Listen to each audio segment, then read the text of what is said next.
Division 2 and you're live with Tux. What's up, Bandidos? Hope you all are having a great afternoon, evening, or morning, depending on where you are chiming in from. Got a great show for you today. A great one. It's actually a topic that came up in yesterday's live stream. So if you were in yesterday's live stream, then this is a continuation of that subject, but with more details. And that subject is steady hands, actually, but we are going to be talking about the AKM and steady hands, so we're going to broaden the scope of that topic. The AKM, can it be good? Now, if you're not familiar with the AKM, we're going to go into the details of it, but it is the strongest assault rifle in the game. But let's not get too far ahead of ourselves. You guys know what to do. If I'm coming in loud and clear, then give me a hashtag Tux Live. I see Mr. Detective is on his A game. What up, Mr. Detective? Woo! Who can second that motion? Give me a hashtag Tux Live if you can hear me. A-OK, if you can hear the words coming out of my skeleton teeth mouth.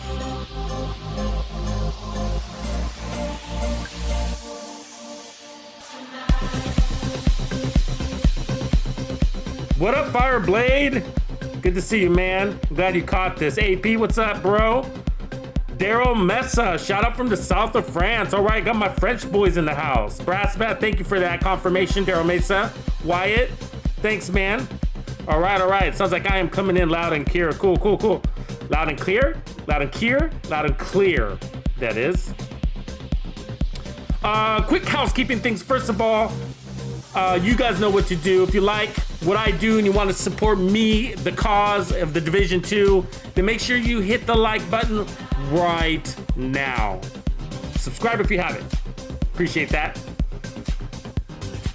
Also, I got a hidden surprise in this live stream, so you do want to stick through it to the end. We're going to try to move things quickly here, but if you're in a players club and you know who you are because you got that nice little skull, yesterday, I think it was yesterday. Yeah, I think it was yesterday. Yesterday I put out the new classified build and it's hot. It kills. It's the Red Foundry. It's a lot of fun. And I'm gonna be showing off some of that unedited gameplay footage. Now I won't be covering the build in this video because it is a classified build. And so you have to watch the members only video in order to see that. So if you don't know what I'm talking about, classified builds are secret builds. These are made just for Tux's Players Club, and you have to be a true or hardcore Bandito member level to access these. But these are extra builds I make as a big thank you for supporting me and the channel and therefore the entire community, because that's what I do, is I support and build the community. So if you want access to these secret classified builds, and you do because they're hot, and I'll show you why today, then make sure you click the join button or this link that I will go ahead and drop in the chat feed too. But members, that link, the link to the new classified build is in the description area of this live stream. So if you haven't seen it, definitely want to check this one out. It's hot. You know, I put in a lot of hard work in making sure these builds are finely tuned for my Banditos. But also, if you go to my YouTube homepage, there's a members only playlist, so you can get access there. And remember, you got to be at least a true Bandito member level to get the classified builds, just so you know. But I did want to go ahead and share actually the intro of that because I thought it was pretty good. But let me show you that real quick. Let me tell you why you're here. This is all about time. Time gives legitimacy to its existence. Time is the only true unit of measure. It gives proof to the existence of matter. Without time, we don't exist. I imagine that right now you're feeling a bit like Alice, tumbling down the rabbit hole. All the explanation you need. You take the red pill, you stay in Wonderland, and I show you how deep the rabbit hole goes. Time is the only true unit of measure. Unfortunately, no one can be told. Speed up the image infinitely. Disappears. So what proof do we have of its existence? Time gives legitimacy.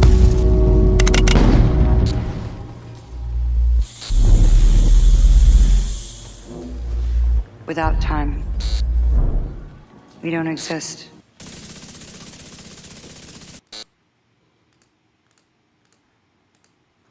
So that's a little sneak peek on the intro of the new Red Foundry build. It's really interesting. So the whole point is about time, and it's something that I talk about often, right? And time being a big component a big component in your survivability, right? And so that's what this new classified build is bringing to the table. It's bringing a lot of survivability because it brings one of the best, top tier time to kill and top tier time to heal. And that's what was being demonstrated in that short little intro. So hope you guys like those. What up, Dispatch? How are you, brother? So let's see who else we got in the house. We got Wyatt, Ultra Mega Man's joining us. What's going on? Rick McGuire, the Tilt Blazing is back. Monteze, am I saying that right? Fireblade, Jay Nelson, what's going on? AP, I already said what's up. Brass Bat, if I missed you, sorry about that. Udi, how are you, brother? All right, Udi's saying the AK is my favorite. Bad to click it. Thanks. Okay, yeah. So let's get into it. Okay, so we got the housekeeping out of the way, so I appreciate that, guys. Okay, so let's talk about the AK. So the AK is this big beast right here. No, mine's not triple Godworld. Yeah, I should get around to doing that, but it's strong enough. Now it's got the highest base weapon damage with a 600 RPM, which is relatively low for an assault rifle, and a nice large mag of 50 with the attachments. Now you are missing mod slots. If you notice, you only got 3 mod slots instead of the typical 4, but that's okay. So I'm running the scope. You can run crit chance here if you want, but I want that 30% headshot damage. I'm running the extra large mag and then crit chance here. Now, I do have damage to armor on my attributes. You can also run damage to targets out of cover, which is probably better and more useful for most cases, but damage to armor is just fine. So it's gonna be acceptable for our testing. So we will be doing some testing. So as you guys know, what's typical of these super hard hitting weapons is that they normally come with low RPMs, which you can see there at 600 RPM, but also many of them come with horrible handling, right? Or I don't want to say horrible, but difficult handling, okay?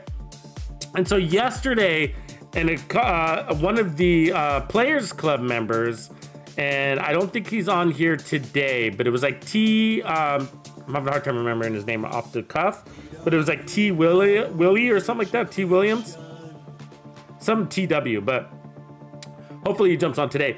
But he asked what chess talent I would run with steady-handed. Okay, so the conversation from yesterday's live stream, which, by the way, yesterday's live stream was on the Diamondback, so I created a Diamondback build and kind of did a deep dive on how the Diamondback operates. And basically my conclusion was that the Diamondback isn't for everybody. It's basically, I think the Diamondback is for a more advanced player, not a laid back player, and somebody who's up to the challenge, because it brings its own challenges, sort of like a directive. It's kind of like playing the Guardians event, but it's the gun that brings that Guardians event. So you're playing a game within a game when you use the Diamondback. But I had a blast with it, and I couldn't believe that I could actually solo legendary with that thing. So that was a big eye opener for me. But anyways, check out that build. But in that live stream, this question had popped up about steady-handed and what chess talent I would run with it. So it caused kind of more of a conversation throughout the live stream, and so it had me thinking last night and kind of got me doing some tests. So I actually have a couple of builds for steady-handed and the AKM. So this is we got a couple of things going on here. Okay, so we're gonna be talking about the AKM, the strongest AK in the game. We're also gonna be talking about steady-handed. So we're gonna be talking about the talent, right? Which is something you've probably have never used. So we're gonna be talking about these things independently, but also we're gonna mesh them together in the builds. And then we're gonna talk about what builds go good with the AKM and what builds go good with steady-handed. Of course, you can run steady-handed and AKM with any build that you want, but for synergy's sake, what builds would I recommend? Okay, so So what I do want you to notice is with the accuracy and the stability on this assault rifle is actually pretty bad, and same with the reload time at 2.5 seconds. That is really high for an assault rifle. And so if we let me put the Police M4 is actually what I would consider the middle of the road assault rifle, and which is why most people love it, in my opinion. So if we compare the two, right, look at the base weapon damage difference. Okay, look at that, and it's actually a little bit more because the AKM is on the right. So the AKM is on the right, the Police M4 is on the left. And look at, guys, that's 40,000 difference, and the AKM isn't even max rolled, right? So it's probably something like 44,000 difference. So that's a big deal. That's a lot, okay? Now let's go down to the handling. So, the other thing is the Police M4 has more mods. You see the Police M4 has 4 mods, where the AKM only has 3. So you can make up a little damage difference there by adding more crit or whatever. But look at the handling difference. So it's a 0.1 second faster on the reload. But look at the accuracy and stability difference. That's a big deal. That's a big deal. And you guys know me. When I'm saying, like, who cares how strong your assault rifle is if you're missing all of those shots? So so what I'm saying is, theoretically, so at this moment I'm saying it's theoretically, but we're gonna prove this out.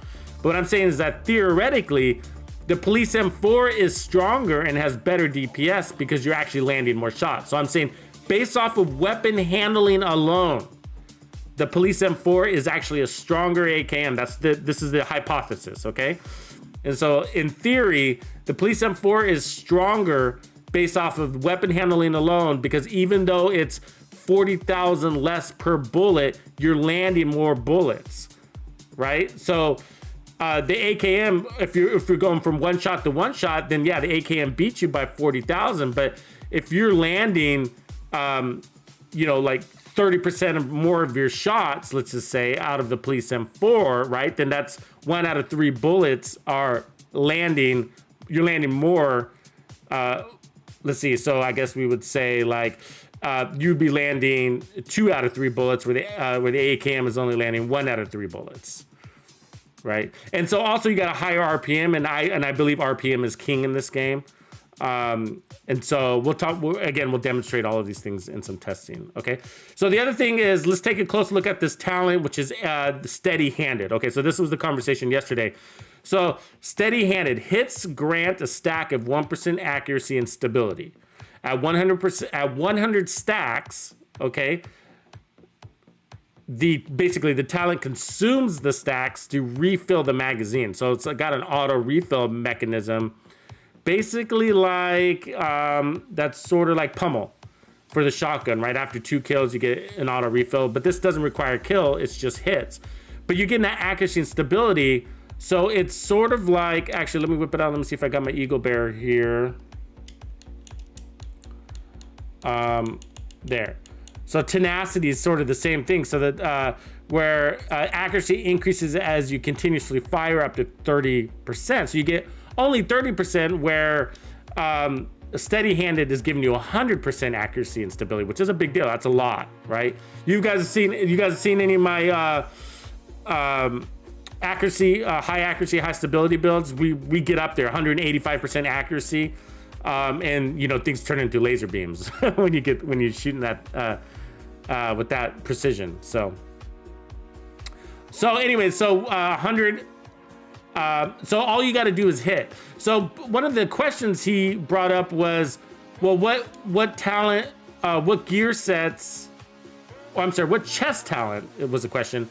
Would synergize, and so that was the big question. So here's the deal: when this is a technically it's an offensive talent, okay? So steady-handed, it's a red talent. Accuracy and stability is like weapon handling, and weapon handling is a red talent, which is considered an offensive talent.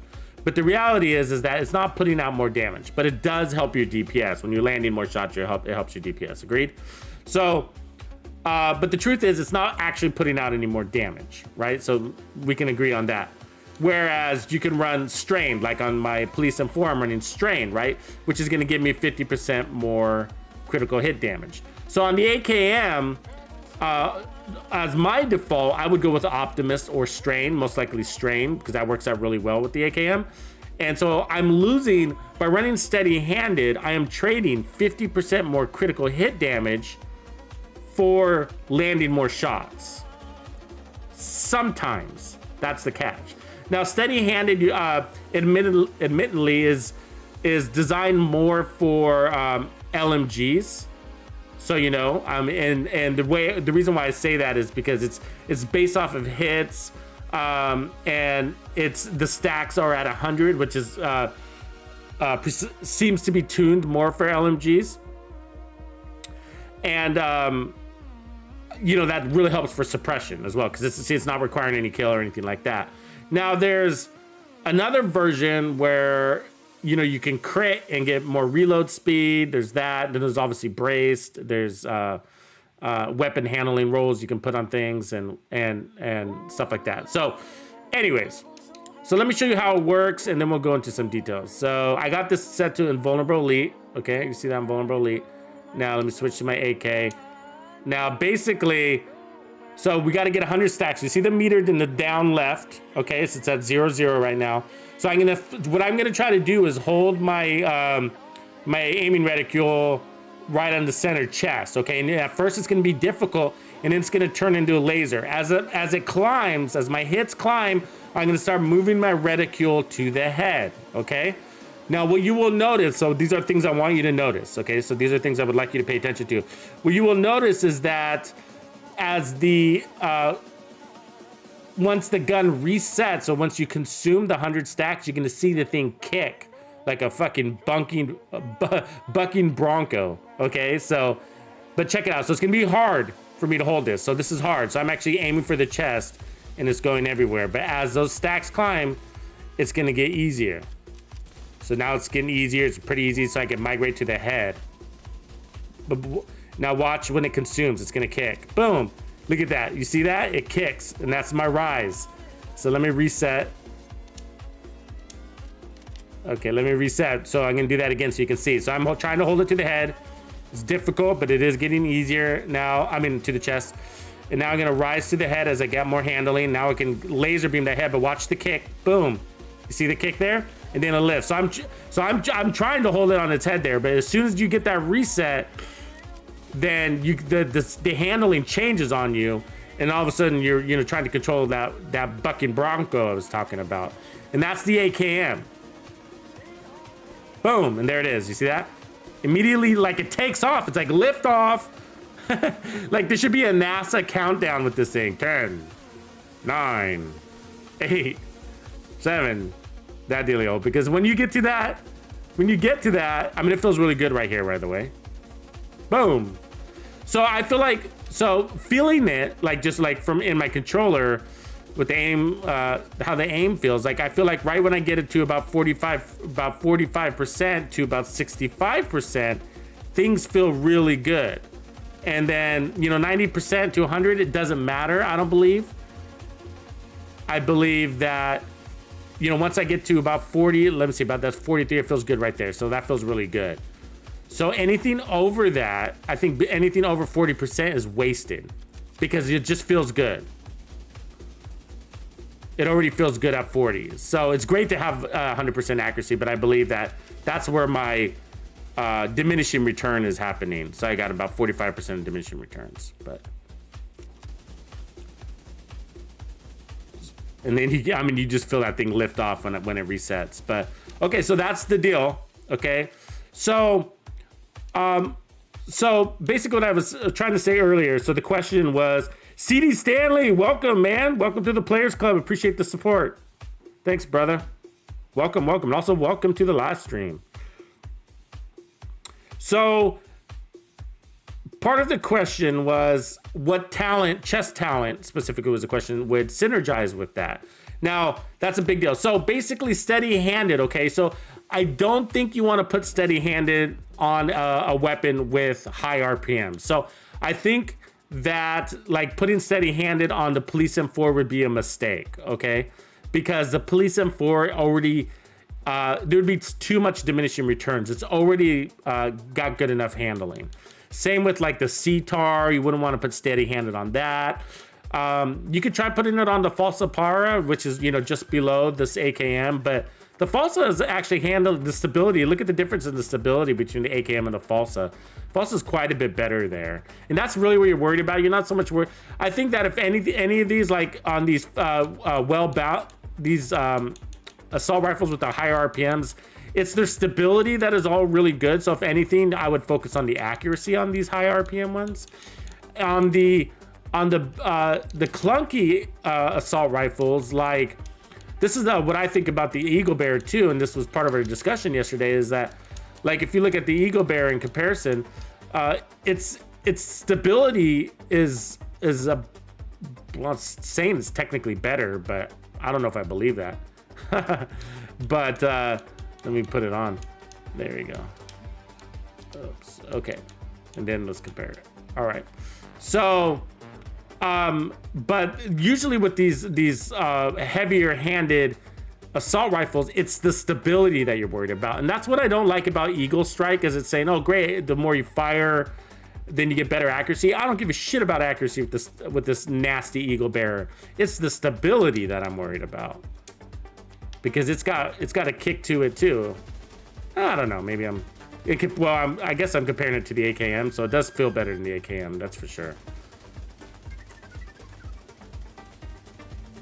But if we put on the Police M4, I mean the CTAR's no doubt. The CTAR's a laser beam, right? But the Police M4 is really nice. The Wander is accuracy, so that's what you want. The left to right is basically the accuracy adjustments that you would need. Okay, so the question was, what talent on the chest, I guess, or backpack to expand that would you run? Now, so when the question came up in steady-handed, so when I looked at steady-handed, what I was paying attention to, and this is how I think about builds, and I hope this helps you guys out as I explain my thinking, but it's hits. It's not asking for a kill or a crit. So that's an important detail. It is saying hits. What else reads just like that? Hits grant a stack of 1% accuracy and stability. So for me, I think the Striker's Gamble, or the Striker set, is a really good synergy with this talent and the weapon. So weapon handling, you're gonna get 15% more weapon handling on the AK. And I'll tell you why that's a good thing. You're gonna get an increased rate of fire on that AK, which is really important. Again, RPM is king in this game. And at that power output that it's putting out at 140,000, then that means you're putting more of those, you're landing more of those shots, and you're putting more per second into the body of your enemy. But weapon, read the Striker's Gamble. Weapon hits, not kills, not crits, just hits. Amplify total weapon damage, amplification, stacking up to how many times? 50 times. So you got to get 50 hits. What does this thing need? 100 hits. And it's a sloppy Joe assault rifle. So I feel like the Striker's gear set is perfect for this. Okay, now we're gonna test that out. Otherwise, I wouldn't want to go with, I mean, I guess, you know, glass cannon. You could do all the typical. I mean, these are what I would recommend for otherwise for talents. I would run, you could run focus with you running the scope. You could run obliterate and glass cannon. So there's obliterate right there. And then I think I'm running, yeah. And then I have glass cannon right here. So we're gonna test that. And then I'll show you more. So the first build that I want to run, and we're gonna run. Oops, let me switch these. Let me switch this out back. So I'm gonna put the apartment as a secondary weapon. Okay. So the first build, the other build that I think would work out is the Negotiator's Dilemma. Okay. So and that's because it's gonna bring us a lot of crits. And then I'm going to scope in so that I have extra 30% damage. So, the reason why I think that Negotiator's Dilemma is going to work out is because basically what this steady hand is going to be doing is it's going to allow us to tag our you know, by increasing our accuracy and stability, it's going to allow us to tag our enemies with negotiators crits more efficiently. Is basically what I'm assuming. So and then by doing that, the AKM is so powerful. The theory is that the negotiator's dilemma with hot critical measures and hostile negotiations is going to kill those enemies faster and more efficiently with the AKM. And so I'm doing that to compensate, okay? Because we're losing what could be Optimist's 40% weapon damage or 50% critical damage from strain here. So what I'm trying to do is bring the build's offense in balance by using the negotiator set, because the negotiator set brings utter destruction, okay? So this is the first test.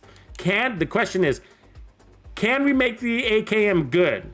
Now, this is for PvE. Now, I know a lot of you PvP players are gonna be like, the AKM is the best gun in the game.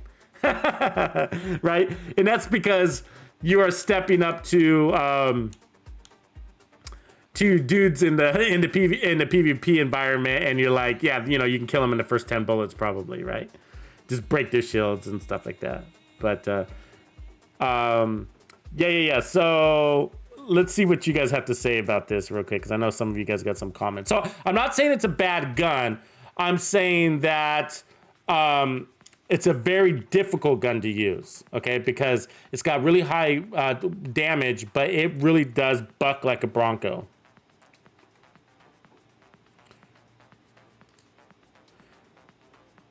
So Jay Nelson, man, welcome to the live stream. Rick McGuire, you too, if I didn't say, I can't remember. So I was kind of scrolling back up through the comments though. Oh, Dispatch, I saw that, man. I see that you're in my city. We should hook up, bro. Yeah, sorry, I was down for the count this weekend. I got my booster shot and it just took me out. Just basically slept all weekend. Antol, what's up, brother? Hungry, right? If I'm right? What up, Daryl Mesa? Diamondback is for the pain in the ass loving people. That's right. First, what do we call that? Masochists? Sadists? Yeah, I saw that. I saw your comment after the fact where you're saying that it is like playing Guardians and Golden Bullet at once. Totally agree with that. Actually, your comment that you had made. What up, Xander? I'm glad you made this one too, man. San Lorenzo, I did a damage comparison with Ongo and Directive, and these two guns having Sadist. Oh, yeah, Sadist is really nice to run on any weapon. At that point, it's about the landing your shots and picking your fights close to mid-range. Totally agreed. Totally agree. And that's what we're going to see here, actually. I think this is... I have a conclusion on this, so I want you guys to know that. So 20% amplified damage is hard to beat. No doubt. Let's see. Janikowski, what up, brother? I've been running the AKM with nearsighted. Good. I think that's really good. I think that's probably a better... That's probably a way better choice for this weapon, so you know. And that's because it doesn't require hits. So do you see the challenge here? Is the fact is that basically you got to put out an entire mag, and you got to land. It's probably worse than that, actually. You got to put out several mags just to get to the 45%. Okay, so let's say you're an average. You're gonna hit the average with the AKM on your accuracy, which is incorrect. You're not going to. It's such a beast. You're not, right? But let's just say you're really choosy on your shots and whatever. You're not in a hurry. Then you're gonna land like 40% of your mag, right? So that means, you know, you're gonna basically land about, let's just say, what is that, 15 rounds? So it's in order to get to 45%, which is like a proficient place to be with steady-handed, then that means you're gonna go through 3 mags before you get there, right? And so that's horrible. That's really inefficient. You know, where what Janikowski is saying is that he's running nearsighted, which is going to give him 80% stability right away. Now he's going to lose optimal range, but this thing sucks at range anyways, right? I mean, look at the damage drop off. You might as well lose more optimal range. But what I'm trying to prove out here is that the fact that you have to compromise to get this assault rifle to work, the question is it worth it? Can it actually be good? And if you get the assault rifle to a place where it is so good that you finally land your shots, then would it be better to just run a different assault rifle that actually lands its shots from the get-go? That's the question. So, for example, some of you might be saying, well, just run strain or braced on the chest. Sure, brace is great, but you're putting on 45% weapon handling to compensate for this, and and you can put strained up here instead, right? So you got braced and then strained. So, but you're losing 30% amplified damage or 25% weapon damage if you run obliterate. So you're losing a lot of damage. Remember, you only got 3 talent slots, 1 on your gun, 1 on your backpack, and 1 on your chest piece. So when you sacrifice those to mediate the handling on your assault rifle, you have to ask yourself the question, should I just run a different assault rifle? Let me put it this way. Are you guys familiar with let me use a different example. I want to make sure you guys, this is coming clear. It's a very important building theory thing that you need to put into action with all of your builds. You need to ask yourself these types of questions when you're creating builds, okay? But unfortunately, I don't have an example here, but who's familiar with the Outsider? Anybody familiar with the Outsider?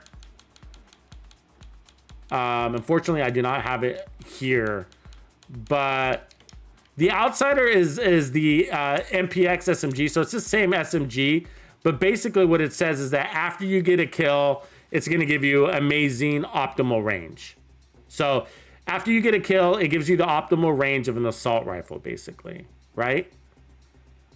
But then you have to ask yourself the question and be like, well, why don't I just use an assault rifle and then put an actual damage talent there?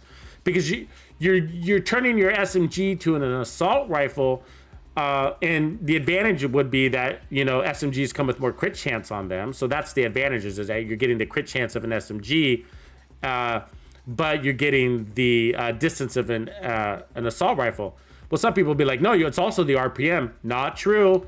Not true. It's not the RPMs. And the reason why is because there are RPMs that are faster on on assault rifles. Look at that. That's a 900 RPM. So this, where the Outsiders only got 850.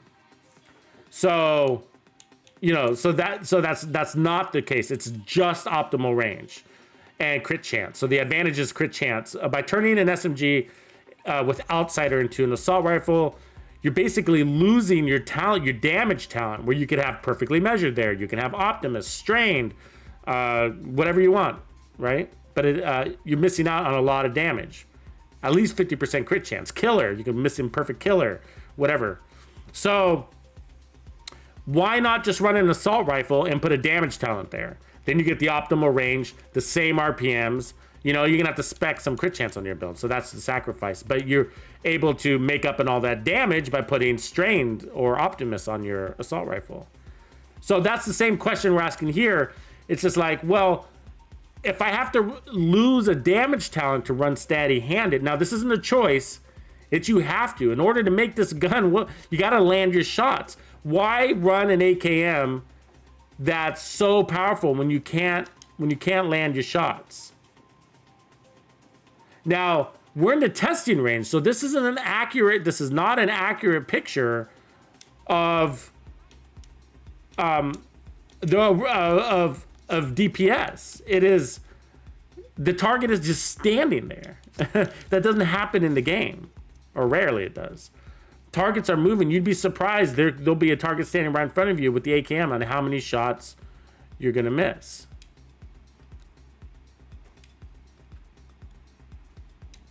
Okay, so let's just keep it named, and then let's put him at 10 meters. Okay, so that's not very far, but that's pretty average. So again, I took off steady-handed. That target is just standing there, right? I'm going for headshots. You could go for body shots. You don't have to do head, but so easy when it's just standing there, right? It doesn't feel so bad. You're like, oh, I can do this. All right, let's check out some gameplay, and I'll show you what I'm talking about. So I recorded some gameplay. We are in Legendary, and we're going to be testing 3 builds, okay? So this first build is the Negotiator's build. It's the exact build that you just saw. So running 4-piece negotiators. I got steady-handed on the AKM with 30x scope. All right.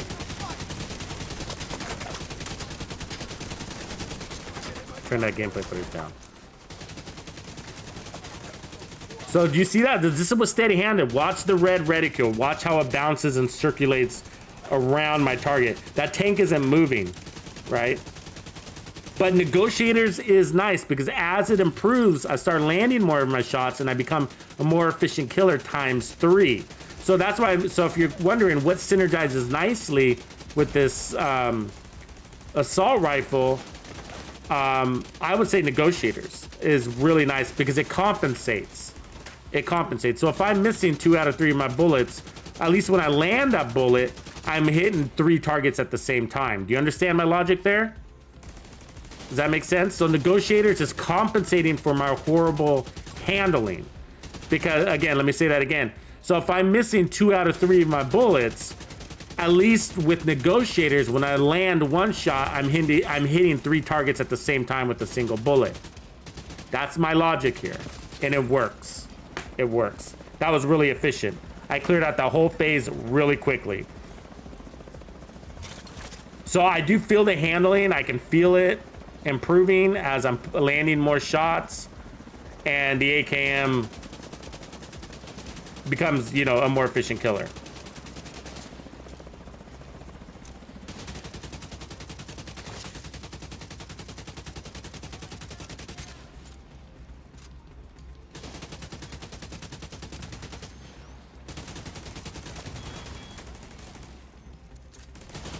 D-Show, I don't have a merciless build. Not one that I like, at least. I do pick up the merciless, and I did not that long ago to try to put together a nice build, but that thing is an animal.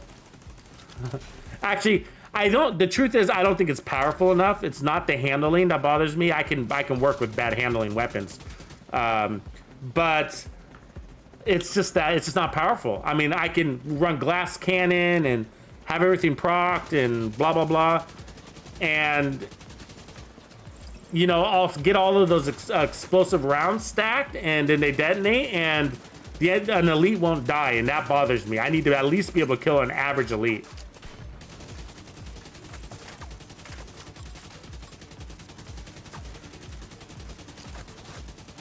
So Paul asks, what about Brace? So definitely, it's the same theory though, Paul. Brace would also work, it's different. Now Brace would technically be better for the gun than Steady Hands, but we're also testing Steady Hands here and how it works. And it actually works pretty good. And so basically what I'm saying is, through demonstration here, is that if you're gonna run Steady Hands, it needs to be on something like the AKM. I think anything outside of the AKM is you're gonna have too much diminishing returns.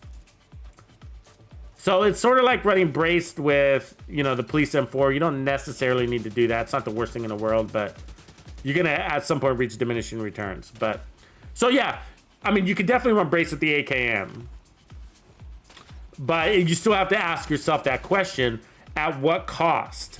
And we're gonna demonstrate the cost as we cycle through these different builds. There will be a demonstrated, highly visible cost and be like, wow, you know, maybe the AKM is or isn't for me.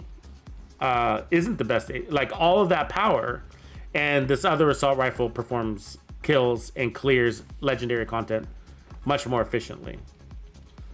And that's the difference between RPMs or basically weapon handling. That's what it can do for you. But good question. But basically, yeah. So you can go with braced, but right now we are just testing Steady Hands as well. So we've kind of got a couple of things going here. One is, can you make the AKM good? And yes, absolutely. You can run brace to go with the AKM, and that will help out a lot. But you still have to ask yourself that same question. Should I just run a different assault rifle? One that comes with better stability already on it? Like the Police M4 or the CTAR or, you know, whatever.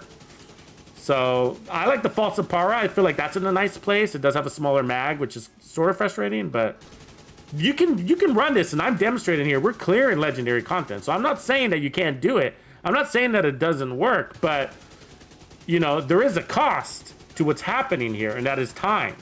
And the time is loss because I'm missing rounds, you know, but I'm using negotiators to compensate for that. So it's not as obvious because I'm killing 2 targets. 1 bullet is hitting 3 targets basically. But when you get into a pickle, is the AKM gonna save you or is the AKM gonna kill you? And that's what's important about these tests, right? So when you get rushed, you know, missing 2 of those shots, you know, when you put out 3 shots and because you're missing 2 of them, is that gonna save your life or is it gonna keep you on your feet? And the testing range isn't gonna tell you that. So keep that in mind. The testing range lies.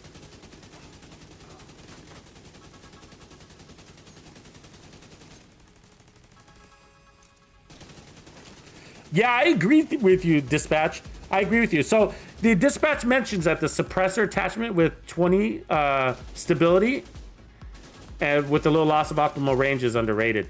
I agree. Actually, the mods like are really helpful. And when I was putting together those high weapon handling stability accuracy builds, I found that the mods were more helpful than anything, actually, more helpful than talents.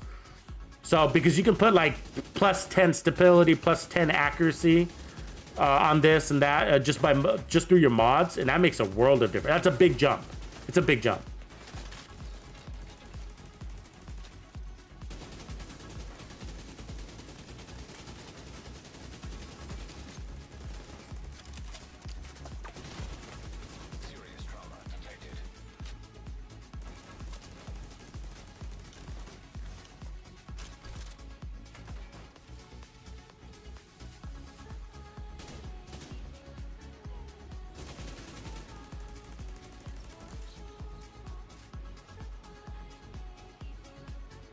Brass Bat says, brace with steady-handed is overkill. Yeah, totally. Yeah, I mentioned that earlier. Yeah, good comment. So it would be overkill. Don't recommend doing that. Like I said, even with steady-handed all by itself, I feel like once we get to 45 hits, so I'm at 96 right here. So 96 and I just reset. So now I'm back to a bucking Bronco. So this talent can be situational, but let's see how it does against 3 charging Chungas. 3 charging Chungas. 3 charging Chungas. That's a song, right? 3 blind mice. 3 charging Chungas. 1 bucking Bronco. And 3 charging Chungas. 1 bucking Bronco versus 3 charging Chungas. But it does a really good job. It does a decent job, right? I mean, it just, you know, I'm hammering at these guys. But I mean, but you'll see there's some, and I think there's a purple guy that comes to my right, and it's just like, yeah, there he is. So I think it's like I have a hard time landing shots on him, but let me see here. Yeah, see right there. See how the gun is kicking around those guys? And I'm trying to hold it steady, right? And so that was a poor efficiency in kill. So I mean, I got the job done, but at a cost. I took probably a couple of rounds that I shouldn't have. And that was the perfect example of like, when it comes to crunch time, is this assault rifle gonna save your life or is it gonna kill you, right? Now it saved my life. I mean, I stayed on my feet, so it did do its job, but at a cost of life, essentially, because I lost some life.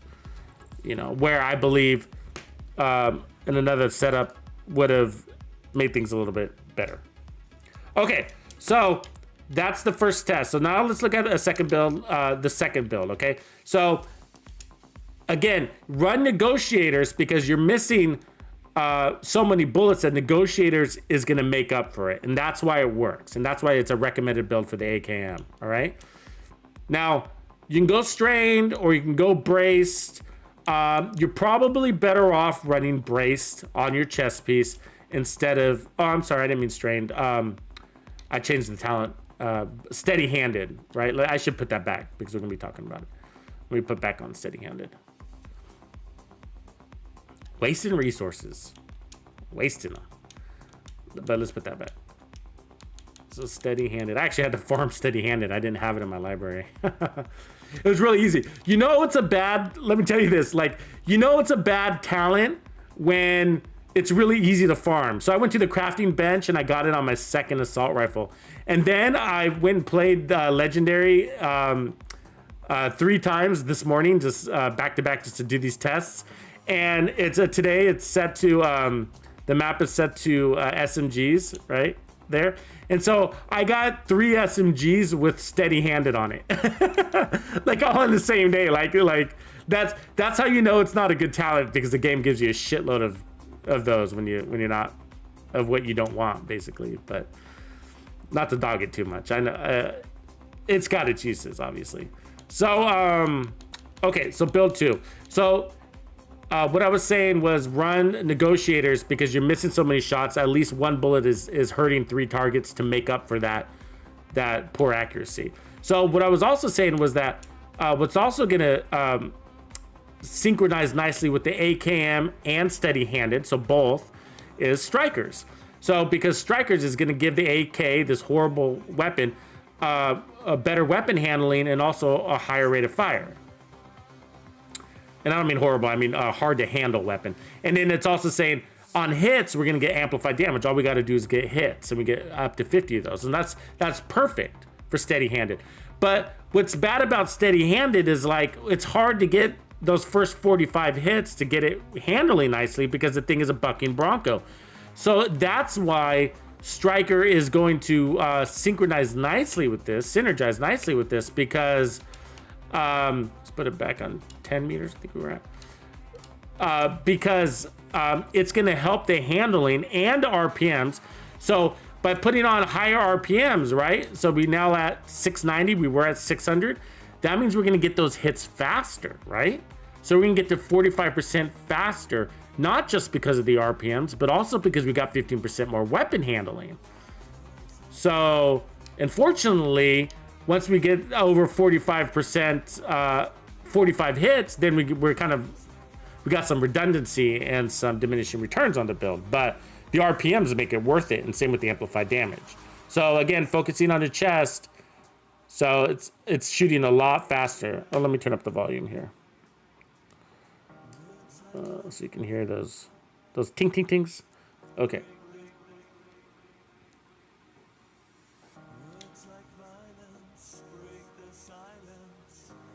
So yeah, I mean, it's hitting a lot better.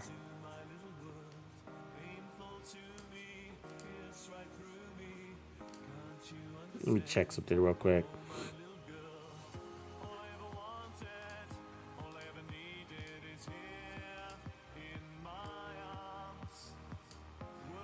All right. Yeah, so I mean, it feels a lot better. We're getting those stacks. They're coming in nicely.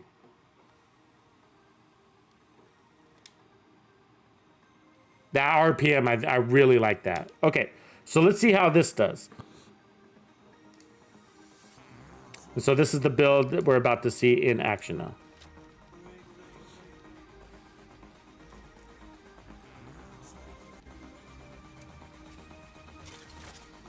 T-Hottie, too hottie, what's going on? Like your name. Be sure to hit the like and subscribe if you haven't. Now's a good time.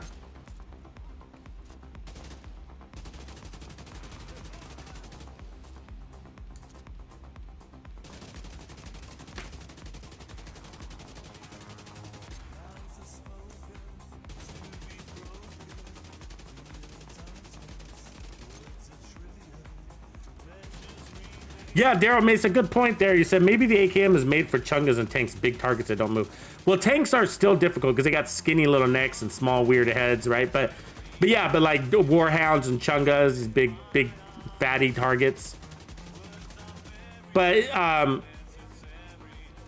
yeah, it feels, so this feels pretty good. Now Striker doesn't have the power of negotiators where you can clear content faster.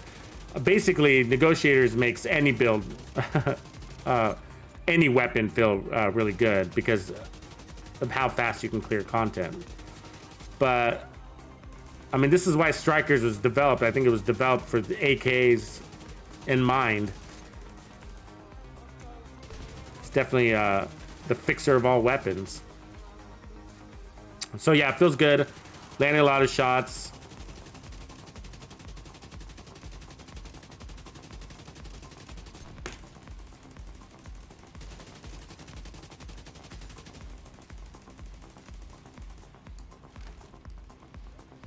Lee McCauley, welcome, man. My brother from Scotland. Or Ireland. Is it Ireland? Ireland. Notion of death. What up, what up? Rockstar, what's going on, brother? Why is it? Oh, man, I don't even remember what the Manic AK does. What is, it's your boy, Matt. What up, boy? What up, Matt? What does the Manic AKM do? I can't remember because I always trash it, so I never have it laying around. You're right. It is slept on. Remind us, what does the Manic do?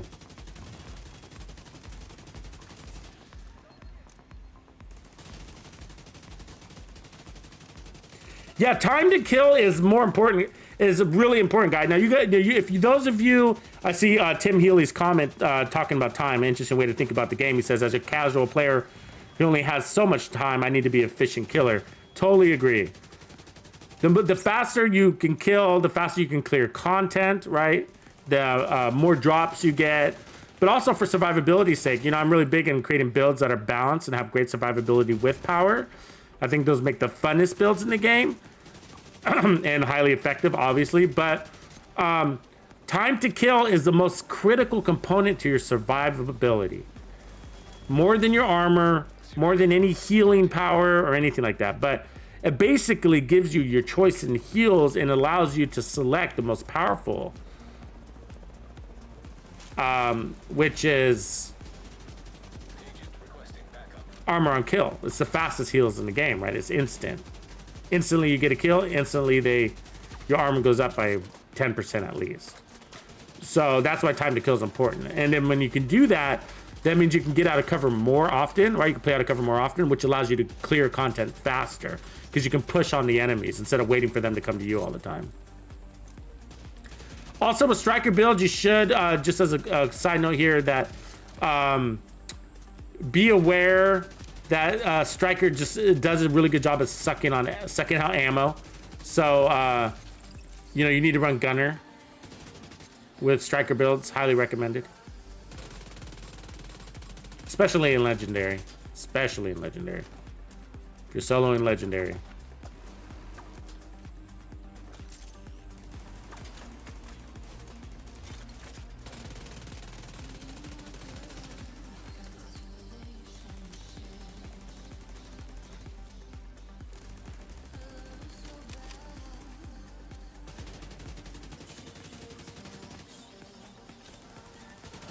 But yeah, I mean, Striker no doubt makes it feel good.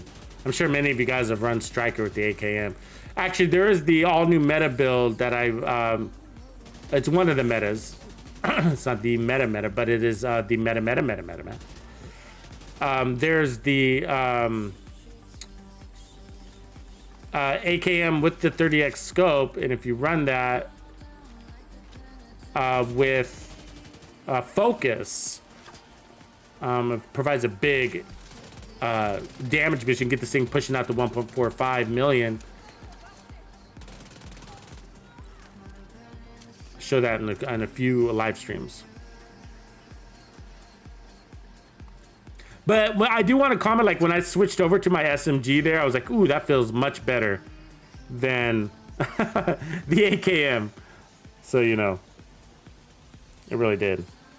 Let me jump through this deal a little bit. There we go. Okay, so here's the next room. So again, Striker with the AKM, and we still got steady hands. Steady hands. Yeah, Pink Floyd is in this playlist. I think the song, I don't think I have the song. It's the brick in the wall, I think is what it's called. Maybe Time is in here, I'm not sure.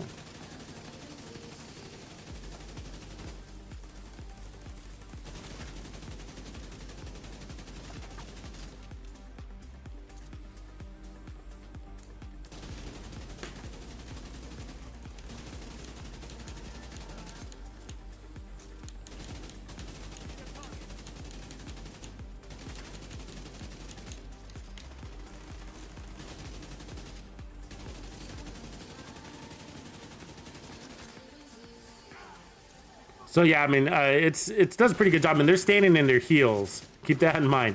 Triple layered heels, right? So it's working. Now, if you're wondering which I like better, now the handling does feel nicer here up front, but I think between the two builds, Negotiators is the win. As far as, you know, having a more effective killing power for you. I think the compensation that Negotiators does for the weapon makes it a stronger build for PvE content.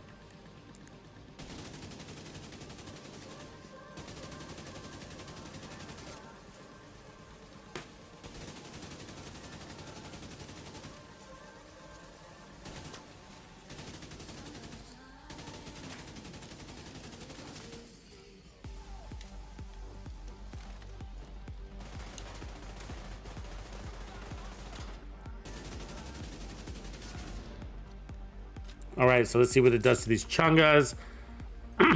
So again, last time we were running Negotiators, so this time is going to be a little bit different, but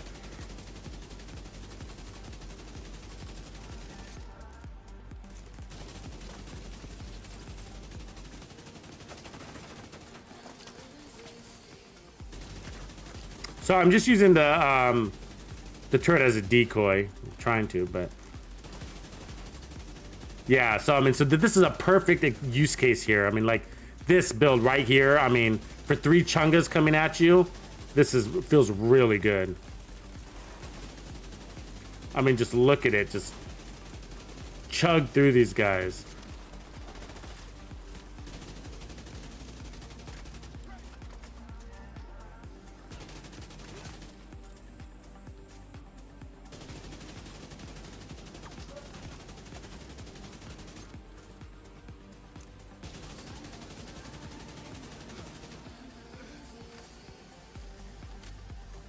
Yeah, so that feels really good. Let me see. Let me just jump to the next section here real quick. And then I should just skip all that.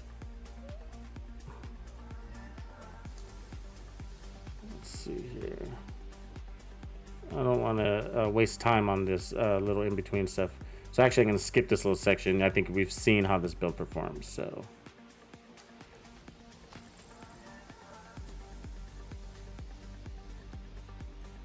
So I think it's got one more kill. Gonna let this play through real quick. A little sniper. Actually, let me just skip it. Get back to the reset point.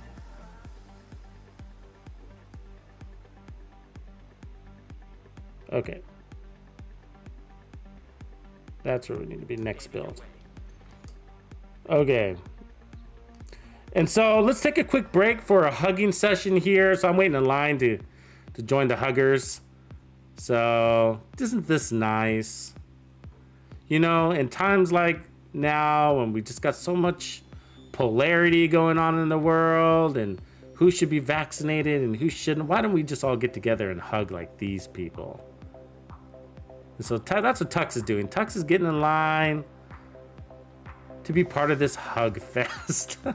This really awkward hug fest in the middle of the day. People, don't you have things to do? You got chores or something? Anyways, I wanted to quickly show you Cassie Mendoza this week. She's got a bunch of crap, but there's the safety distance we were talking about earlier, right? So buy that if you really want it. But it's really controversial for me, that perfect outsider talent, because it's, you know, I did see somebody's comment be like, well, you know, you get the close range and long range, but assault rifles do really well at close range. So I don't know. I don't know. Contractor's gloves, I think they're useless. Perfect Optimist to shield splinter. This one sucks.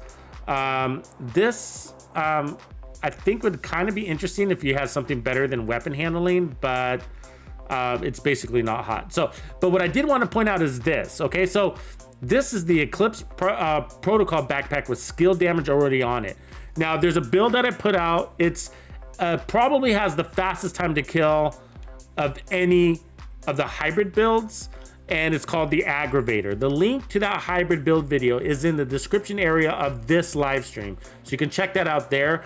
But what you need for it, which is not hard to get, by the way, but in case you don't have it, you need this backpack. Basically, the Eclipse Protocol backpack, it's built around this backpack. The whole build is. And you need it with skill damage on it. So it's perfect. All you have to do is re-roll it. What you're after is that 30% amplified damage to status affected targets. And that's 30%. That's a lot. So you run this with the sacrifice chest piece for another 30% amplified damage. So you're putting out 60% total amplified damage. It's a hybrid skill damage build, which means you're running the attack turret and the attack drone. Okay, so and then the weapon of choice for that is actually the Scorpio shotgun, because that's what's applying the status effects, so that you can have both skills putting out bullets. Does that make sense? So you don't waste your skills. Really good build. It's called the Aggravator, and I was really surprised that nobody had built it before, actually, because it's pretty simple. But so that's the only thing I think that's worth buying here at Casa Mendoza. Everything else is crap, but I just wanted to make sure that we covered that. And also, if you missed yesterday's live stream, there are a couple of key pieces that you need to purchase. Really important is we have the death grips for sale in West DZ vendor. So be sure to buy these. These death grips are actually pretty unique and very important, and very difficult to get. Okay, so they're totally worth the grind. You're gonna need to get DZ credits to get these, of course, which means you have to go into the DZ, ask if you don't know how to get DZ credits. But these are the death grips, okay, and they're really important ones. I suggest if you don't have death grips that you buy 2 of these. Okay, you're gonna need to buy 2, which means you need 300 credits, and you have until Tuesday or Monday night basically to buy these. So the build that I'm recommending for this is called Slaughter. And so this is the build that they run on one of the best hybrid DPS builds, hybrid skill damage builds in the game. Okay, it's stronger than any classic skill build, and that's because it takes advantage of the short-term buffs from the Memento, which give you 30% more skill efficiency from a single trophy, on top of 30% skill efficiency when you got 30 of them stacked. That's stronger than the waveform. That's stronger than combined arms. Okay, it's stronger than any other talent you can have on your backpack. And this build allows you to get out of cover with 6 skill tiers. See bottom left, we got 6 skill tiers there. And we're also running glass cannon. We got 51% protection from elites, which is a big deal. We got 5% armor regen and 20% armor on kill on 6 skill tiers, with the base damage turret at 96,000. That's before the capacitor 60% buff, before the 60% or more skill efficiency, and then before glass cannon. So this thing is an absolute beast. So last week, I recommended you buy these Emperor's Garden D-pads that were for sale from the DZ vendor. So hopefully you got these. Now this week you're getting the other piece, which is the death grips. So you want it to look just like this. And then you're gonna buy a second one, and you want your second one to look just like this. And that gives you a real well-rounded pair of death grips. Really good gloves. I use these gloves a lot in a lot of builds. They're worth the grind. So go into the DZ, get those credits, and pick those up for you. Okay, so now we're on to the third build. And so this is where we're at. So the last one we ran was the Striker set. Okay, so the question of the day is, okay, you could run this AKM with the strongest assault rifle in the game, and then run steady-handed to compensate for itself for not landing your shots. But wouldn't you just be better off with just running an assault rifle that lands more of its shots and has a higher RPM but a lower base weapon damage, and you can run put a weapon damage talent to compensate there? Is 50% more crit damage more important than 40% more weapon damage? Well, if you're landing your shots, I think so.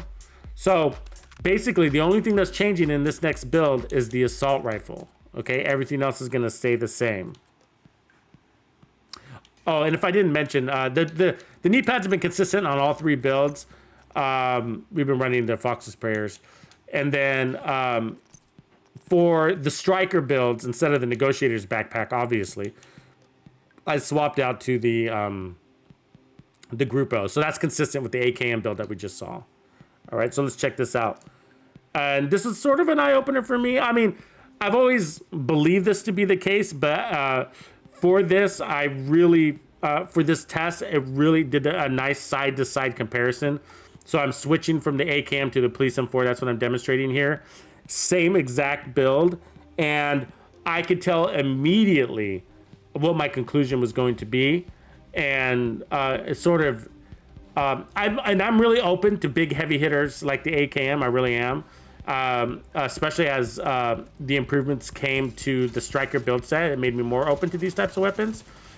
But I immediately ran, when I switched over to the Police M4, I saw such an improvement to the time to kill, just because I'm landing more of my shots and it's got a higher RPM, that I could tell it's a more efficient killer by far. It is a better weapon all the way around than the AKM. And I'm just speaking for PvE, but I suspect it's probably the same for PvP. I'm landing more of my shots at a higher rate. It's got 850 RPMs with this build. Oh, I'm sorry, it's 978 RPMs. 850 is its base. So 970, so almost 1,000 RPMs. That's basically the Vector. It's almost hitting as fast as the Vector. So that's why it's like, would you could just run this instead of Outsider, right? But look at these, I mean, look how fast it's killing. I mean, we're clearing, I mean, that's 2 waves right there. We cleared 2 waves.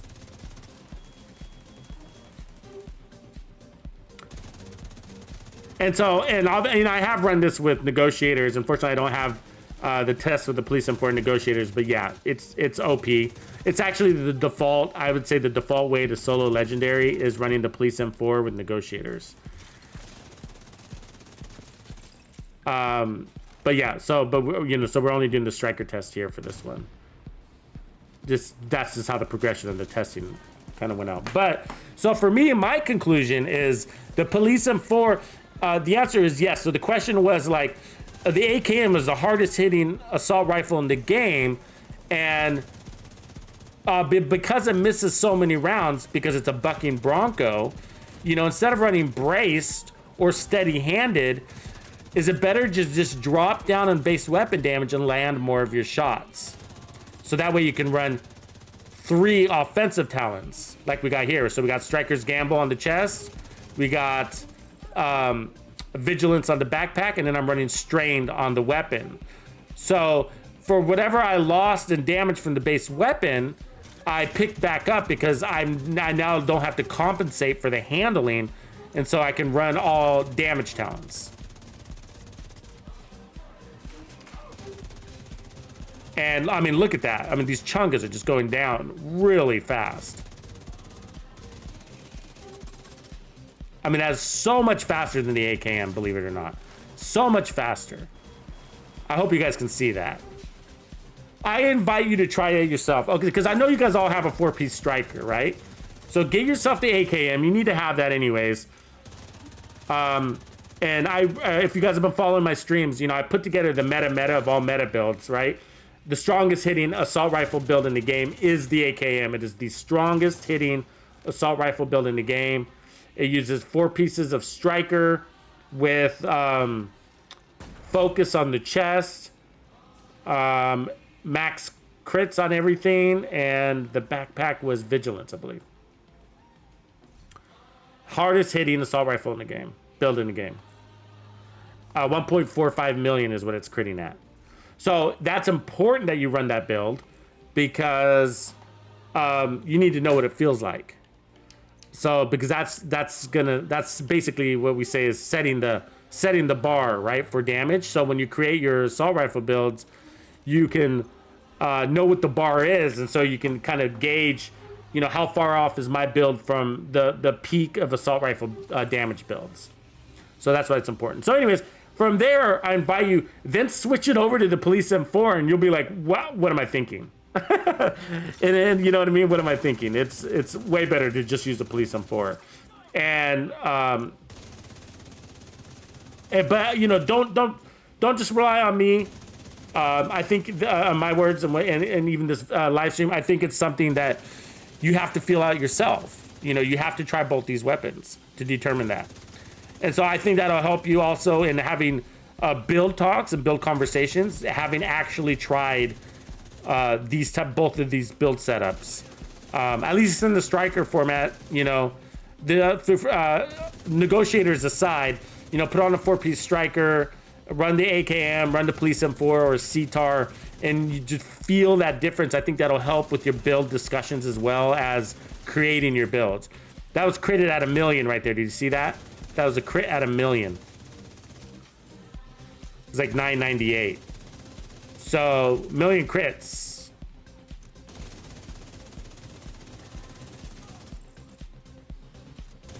No glass cannon, guys. Remember that. This is the Striker's Gamble chess piece. All right, the Striker's chess piece. So no glass cannon. We're critted at 1 million there. Did you guys see that? Or do I need to rewind?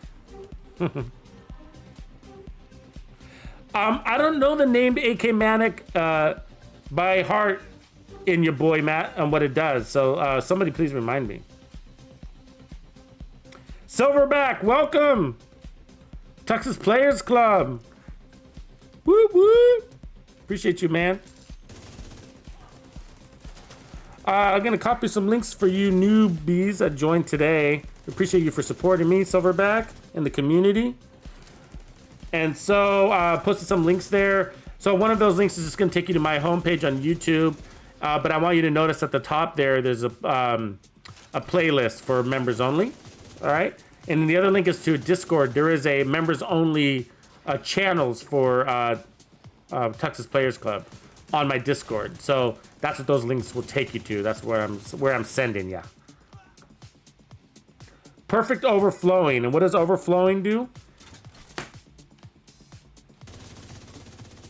I can look. Actually, I'm here at the base of operations. So pay attention to those chungas, boys, ladies and gents. So perfect overflowing.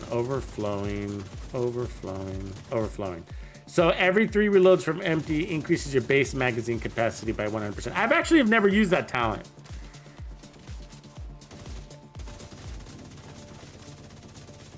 But that is crazy. Every 3 reloads, so you're gonna so you can turn it into 100 mags every 3 reloads, as long as it's basically good for situations like this for solo legendary. But all that's really doing is saving you 2.5 to about 2 seconds. It's saving you 2 seconds. So I don't know. I don't think that's good, man. It's saving you. Read it this way, okay? Every 3 reloads from empty, so it's got to be from empty. So no reloading, no half reloading, right? But every 3 reloads, we're gonna save you 2 seconds, because that's what it's saying. It's gonna increase your magazine capacity by 100%, but you could get that 100% by just reloading. So it's like an auto reload function, right? It's gonna automatically reload, but it saves you 2 seconds because there's no reload animation. So, okay, I'm gonna flip the script. I'm gonna change the streaming, okay, guys? So, but before I do that, actually, let this play out so I can finish this comment. But that's why I think overflow's junk, because of that. So we're gonna save you 2 seconds and reload. Now, maybe, but again, I'm not a big LMG player, but that sounds like something that would be handy for a big, slow LMG. That's not worried about killing, it's only worried about suppressing. So I think it would be useful there. But for assault rifles, I rather have my 2 seconds back. I rather, you know, I'll keep those 2 seconds and give me 50% crit chance or damage, or give me in sync, or give me Optimus or something like that. Does that make sense? Yeah. So I don't think overflowing would make any sense for us. Okay, guys. So I just put out a new classified build. And I'm not going to show you that build today in this live stream because it is a classified build, but I am going to be showing you some of that gameplay. So, and it's going to help you see why you need to be part of Texas Players Club if you're not. Remember, you got to be at least if you didn't know, the classified builds are secret builds made just for Texas Players Club, right? So you need to be a true or a hardcore Bandito member level. Again, keep that in mind in order to get access to these builds. And by doing that, you're supporting me and the entire community. So I appreciate you guys for joining. So let's get into that gameplay footage because it's important. I want you guys to see it. But before we do, I want to show you the intro, and then we'll go right into the gameplay footage because I know some people didn't get to see the intro. Let me tell you why you're here. Oh, hold on a second. I gotta clean this. I'm gonna take off my mask, and then Let me tell you why you're here. This is all about time. Time gives legitimacy to its existence. Time is the only true unit of measure. It gives proof to the existence of matter. Without time, we don't exist. I imagine that right now you're feeling a bit like Alice, tumbling down the rabbit hole. All the explanation you need. You take the red pill, you stay in Wonderland, and I show you how deep the rabbit hole goes. Time is the only true unit of measure. Unfortunately, no one can be told. Speed up the image infinitely. Disappears. So what proof do we have of its existence? Time gives legitimacy.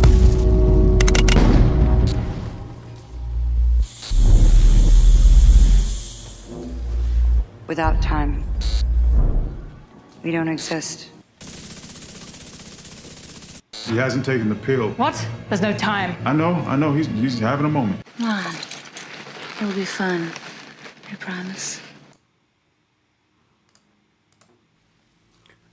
All right. So this is the gameplay footage of the new classified build that just released yesterday morning. So if you're in Texas Players Club, be sure to check this out. You can find the link to it in this live stream in the description area, so you know. But if you're not in the Players Club, then it won't give you access to the video, just so you know.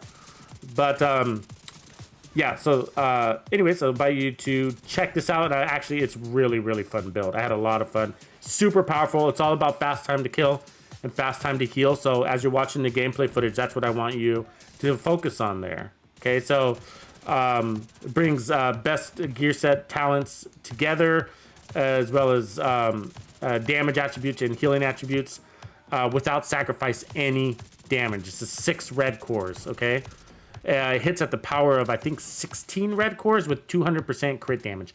200% crit damage.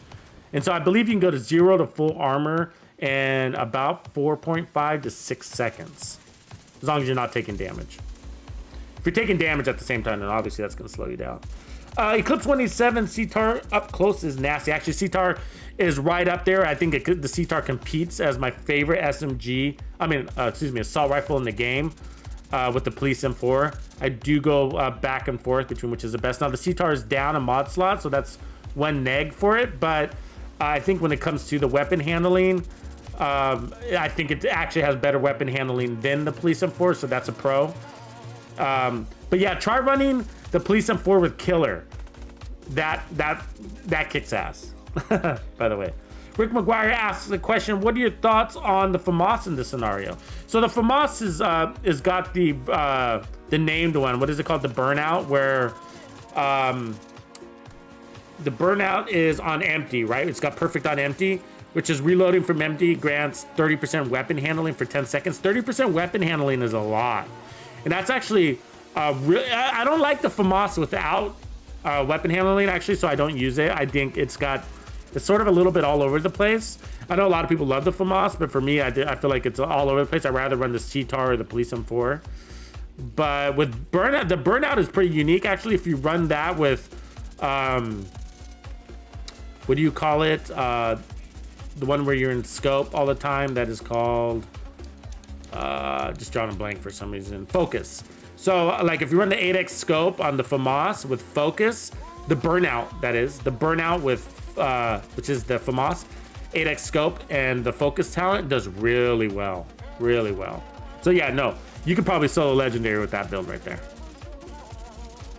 And so that's because, and by the way, that's because RPMs is king. So you're getting more bullets out. So it is a lower base weapon damage than say the AKM, but you're getting a lot of bullets out per second. And you're landing more of those shots as well. So that's gonna more than compensate for whatever lost damage that you have. And that's why these, and that's why the Police M4 tends to be the crowd favorite, I think, is because it plays that middle of the road, where it's not super low, right? And it's not super high. It's got all your mod slots, and it's got pretty decent handling. So I think that's why it's a lot of people's favorite. Yeah, I'm with you, Silverback, man. You know, I'm gonna support this community, man, till the very end. That's for sure. I love this community, man. I like that it's a more mature audience than many other games. I really like that about this game. You know, that we're not just a bunch of kids that are that are kind of you know, coming and going like they do in a lot of other games, right?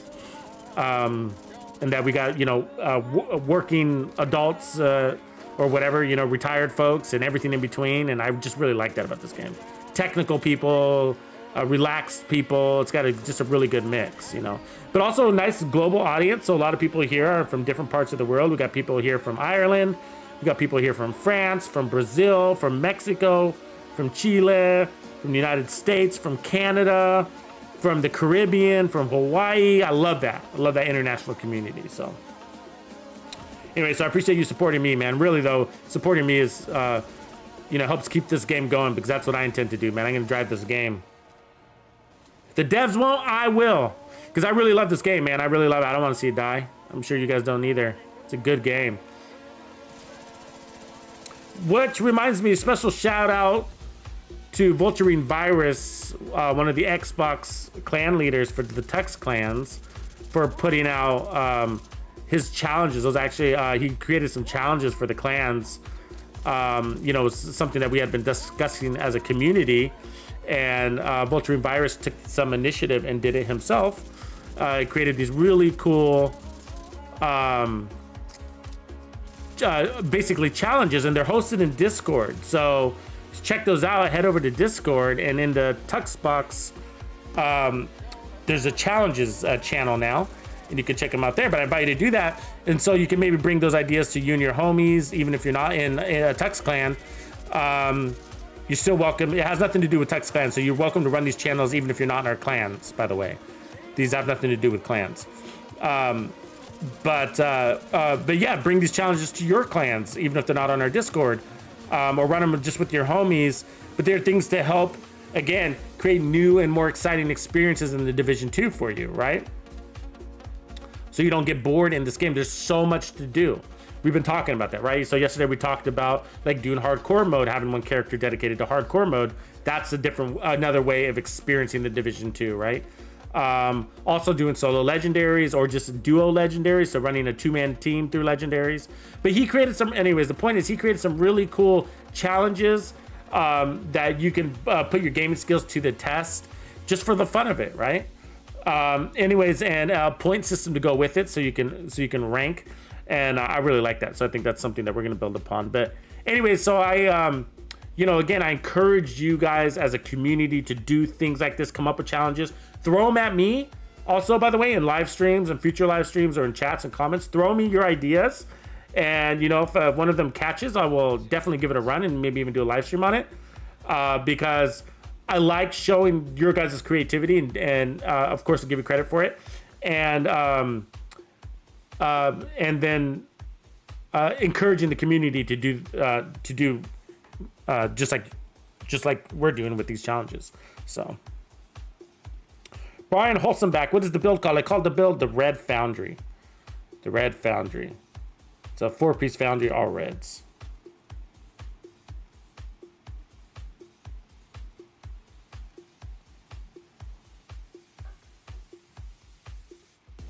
Malik Martin from New York. What up? East Coast boys in the house. Good to have you, my man. Malik.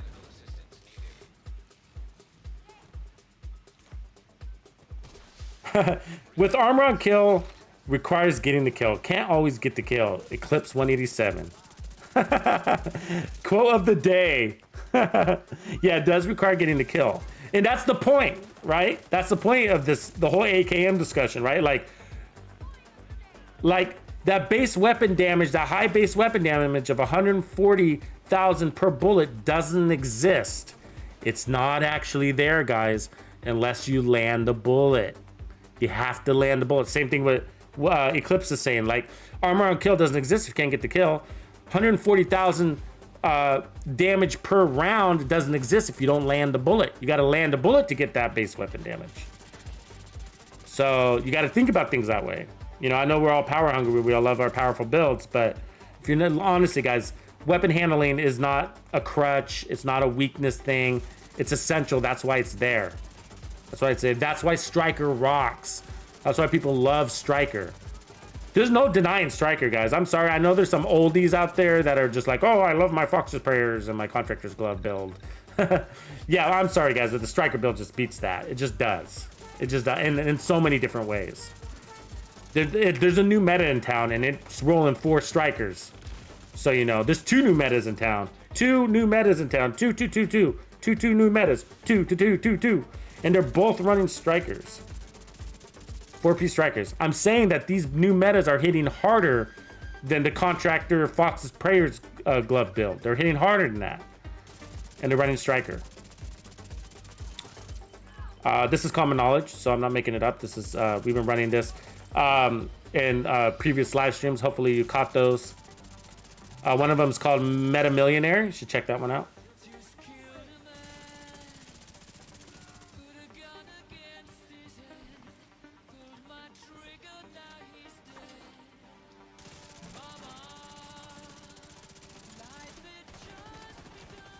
Devin Southams, good to see you back, man. Thanks for the shout out. Appreciate that.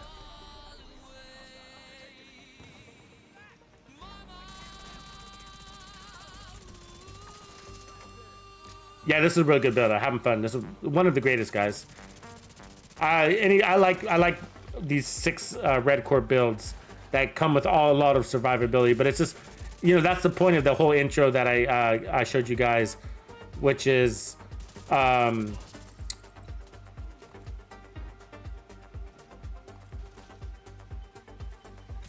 to kill, time to heal, essential.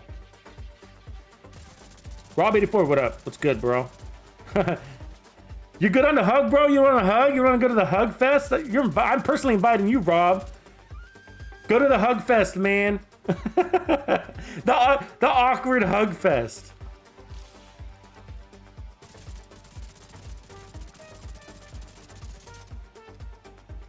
See, why can't you be more? Come on, Rob. Why can't you be more like Janikowski? Love that name, Janikowski. That reminds me of a movie. What is that name from? Janikowski. Is that Monsters? I think that's Monsters, right, Janikowski? Are you a character in that cartoon movie, The Monsters? Yeah. Isn't he the green guy with just one big eyeball? Isn't that Janikowski? Or was it his hairy homie? You know what I'm talking about, right? Monsters Inc. I think that's what it's called, Monsters Inc. Right? Which was like one of those animated movies. I don't think it's Disney. It's the other one. I can't remember their name. Janikowski. I'm pretty sure that's what it. I think that's what that name reminds me of. But anyways, Rob, why can't you be like Janikowski? He goes, the hugging group. I get the vibe that they're consoling, dealing with something heavy. It was a long day, man. They had to, you know, probably some Rikers out there giving them a hard time. And the chicken and chips. Welcome to the Players Club. Chicken and chips. Are you from New Zealand? Chicken and chips? Is that the NZ? All right. If you are, love that. Love my Southern boys. We got a crew rolling from Australia. Actually, one of the Tux clans, I think it's on the PlayStation side. It's got quite a band of boys from down south. So we've been, as people come from that time zone, Australia, New Zealand, Southern Asia, we've been grouping them into that a Tux clan. So, which reminds me, guys, if you are looking for a new clan in a time where clans are dying, the Tux clans are thriving. We've got PlayStation, PC, and Xbox, multiple clans. Head on over. We'd love to have you. The best place to find us is on Discord, but you don't have to. We do have Tux clan leaders here. So if you're interested, just shout, raise your paws.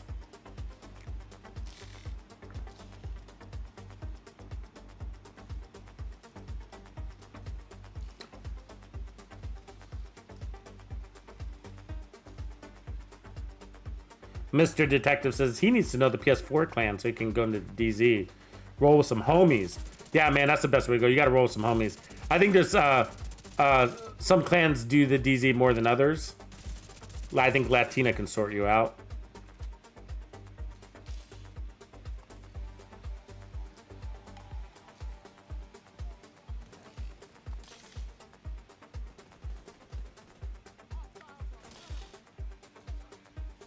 San Lorenzo says, I have my fingers crossed that I'll get the ideal hunter killer vest on the first try after the Wony Hunters.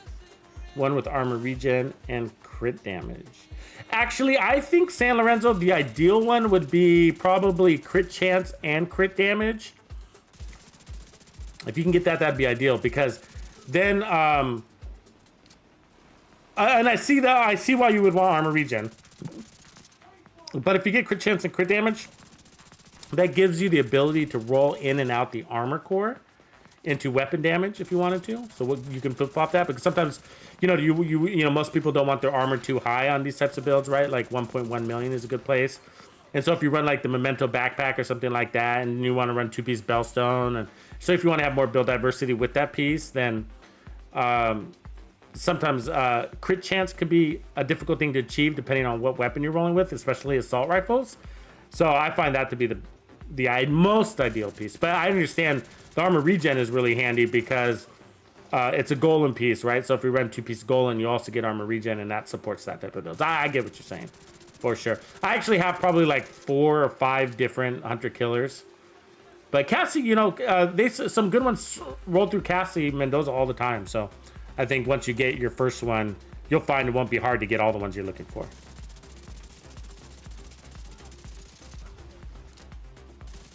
Eclipse says, Tux, I've been running improvised with 1 Chuska and 1 Grupo. Okay. Unbreakable and Vigilance. 57% crit chance, good. And 218 crit damage, no multiplicative damage. Okay, good. So you all critted out. 1 Chuska, 1 Grupo. What mask are you running, Eclipse?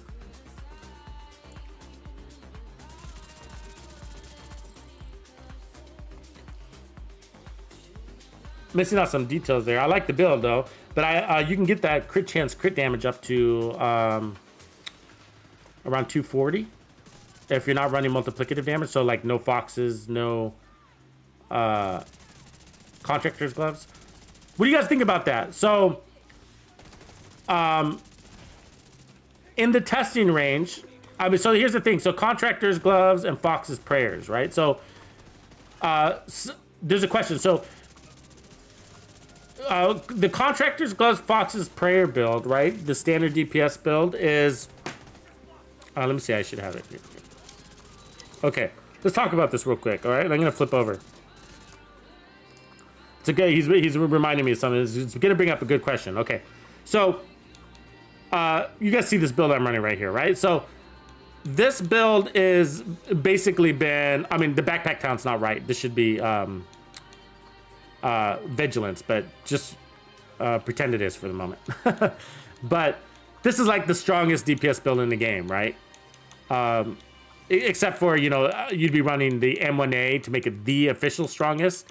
But for I have an assault rifle equipped with killer, and it works really good. This actually build works really good. Tons of fun, by the way, because it shreds really well. And again, you want Vigilance on your backpack, make it the strongest. And we got glass cannon on the perfect glass cannon on the chest, and this thing is absolutely a beast.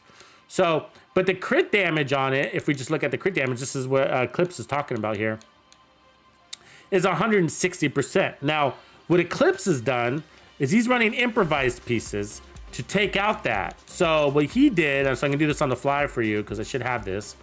So I'm gonna put that build on, and then, so he's taking out his multiplicative damage. So that build was the strongest build in the game, and he's replaced it with more crit damage, okay? So now I should be, I should be close to that. So I'm at 197. So what was my crit chance on that? 48. So yeah, you'd want to be up 48 because I'm running the Coyote's Mask, which is going to pull another 10%. So it's actually at 58%. Oh wait, 58%. Then I'm going to get 25 to 10 to 25% more crit damage. So this is at let's call it 225, rounding up. So I think I'm right where you said you were, 218, yeah. So this is 225, basically, 225. I can get this higher. Can anybody tell me how to get this higher? So if you run, so if you have Grupo and Cheska higher, well, basically, let me show, I think I have the pieces here. So let's do Grupo on the back. Let's put Cheska on the chest. So I'm actually creating a pretty good build for you guys on the fly. I hope you're taking notes. This is no joke build. This is actually no joke build. Let me see. I should have my mask here. And this is with the chill out mask. Some people were commenting yesterday that you can't make an OP chill out mask DPS build. This is proof that you can, okay? But the only way to do it is if you have Cheska and Grupo on your back and chest. If you do that, and then you run an exotic somewhere else, and so that's the question, what exotic do we want to run? Let me change this over real quick while we're doing that. Bear with me, because this takes a second to put together. But this is gonna be a fabulous build. You do want to be taking notes. So, or a screenshot at the end of this at least.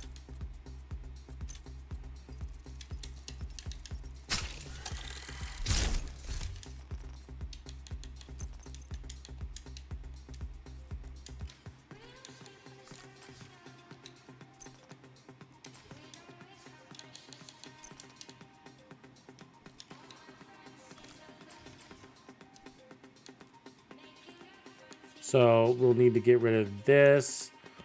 I need to figure out which,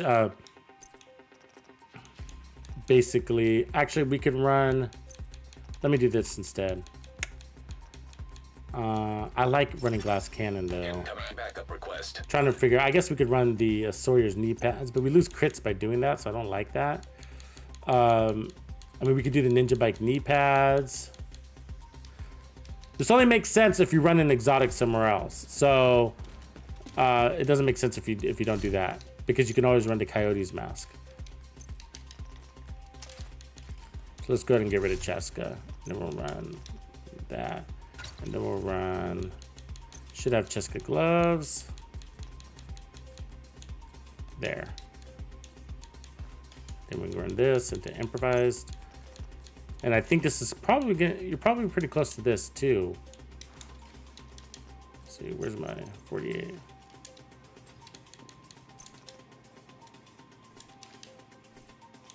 And let's see where these are at. Crit damage, crit chance, crit chance. So we want to swap that to crit chance. All right, and then that should be putting me at 59%. So there we are. So 180 crit damage. All right. Does that look right to everybody? So I got a Grupo, Cheska, I got crit chance, crit damage everywhere, right? Headshot damage, did triple crit damage there, crit damage there. This would actually be better if I had crit chance on the backpack also, because I'm losing the crit damage slot. Let's see if I have that better backpack. I'm losing the crit damage slot. Let's see if I got another Grupo back here at Cheska. So many pieces, but not that one, huh?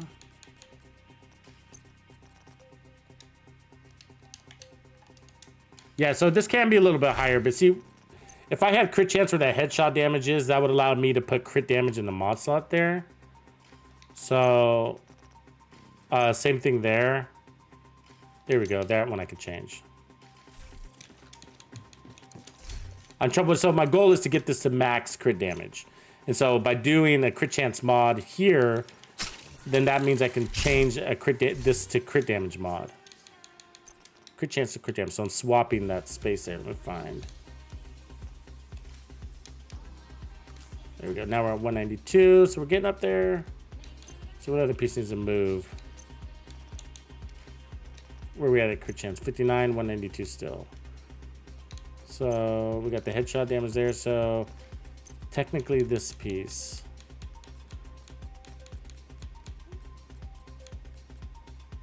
So let me roll in. So I'm going to have an armor core bit. That's okay. I'm going to... Crits are more important than armor. I mean, than weapon damage. So...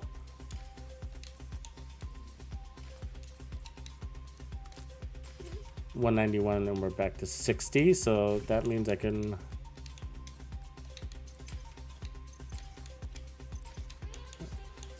pull one of these to back to crit damage. So I'm just kind of moving things around to try to get my crit damage all the way up. So I'm still high, so I can move this down to crit damage 2 now. Tweaks, tweaks, tweaks. This should put us in range now. 55, 201. Cool. Okay, good. That's good. I'll take that. So with Killer, we're going to get another 40% crit damage. Okay? So this build has 240% crit damage on kill. So it's gonna shred.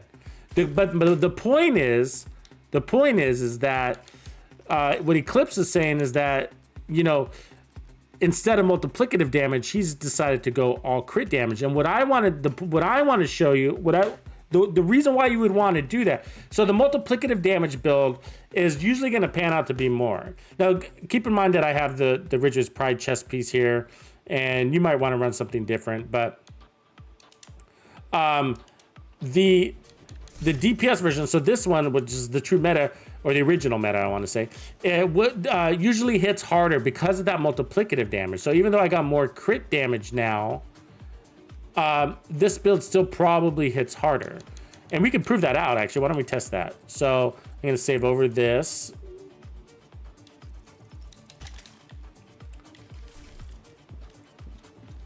Let's jog over the testing range. So, and then what I'm going to have to do is I'm going to have to switch my chest piece over to make it true apples to apples. So let me, because the other one's got glass cannon. So let's put that glass cannon piece here.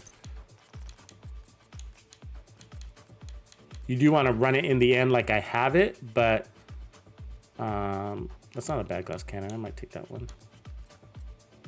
Actually, here's a good one here. And then let's move this Cheska piece over to back to improvised. Boom. So that's gonna put crit damage back here. Should actually gonna bump our numbers up again. That's fine. I think 11.9.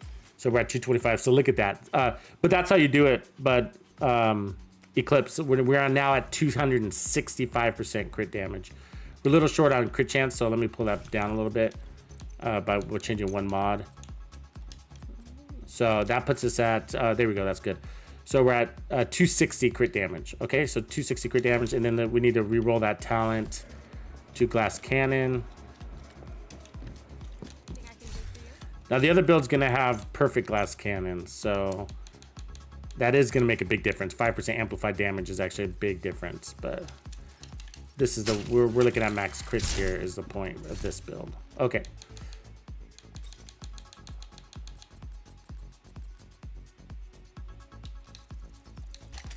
Now, if you run a Coyote's Mask, it should actually beat this out. So let's if we put this on, you see, if we compare the two, it's got the same number of slots, but it also is going to give us the talent. So we'd actually be better off with this now that I've changed the chests. So actually, let me just do that so you guys don't get confused. Okay. So now we're at, let's see. We're going to be at 2. Oh, now I can change my crit chance back down. Teeter-totter and teeter-totter. Put crit damage back. So the reason why we could change this is because Coyote's giving us crit chance, right? So you can pull this down. You want to pull this down to about 50%. Oops, we wanted the crit damage, not crit chance. Crit damage. So I already have it. And so let's take off.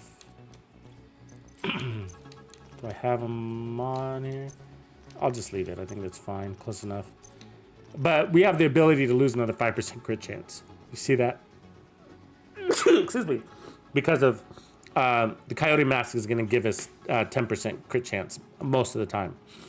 But so with this, we're going to get 40% from Killer, more crit damage from Killer, 40%, and then we're going to get another 25, up to 25% from Coyote's Mask.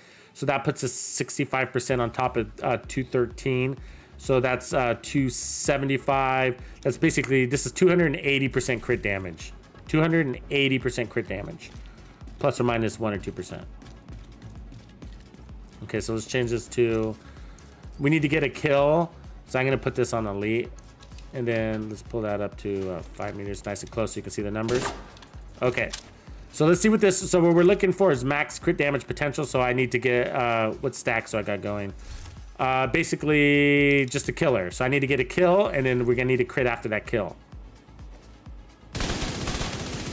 There's my kill. He dies too fast. Let me change this too. I can't catch it. I don't know if you guys are seeing it, but so I'm gonna have to get a kill somewhere else and then swing over. So okay, so there's our kill. 770. 771. All right, let's get another kill. Everybody dies really fast. I'll just tell you that. 843.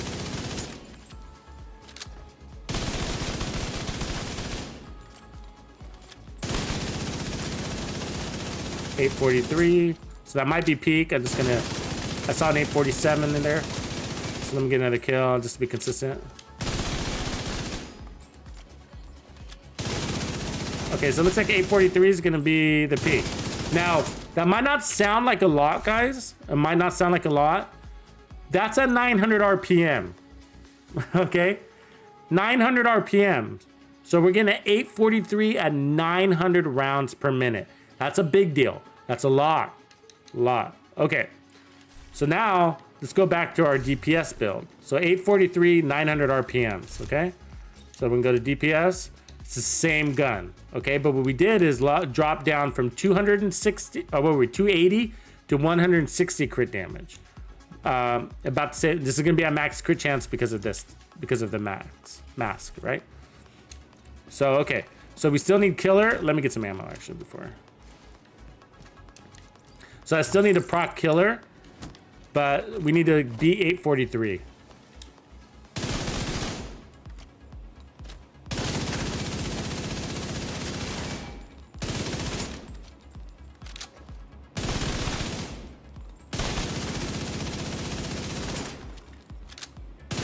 This is also got perfect glass cannon. The other one had normal glass cannon. So this has more amplified damage. It's not gonna get there. I'm not gonna get there. So the other build, more crit damage is stronger. So this is gonna top out at 752.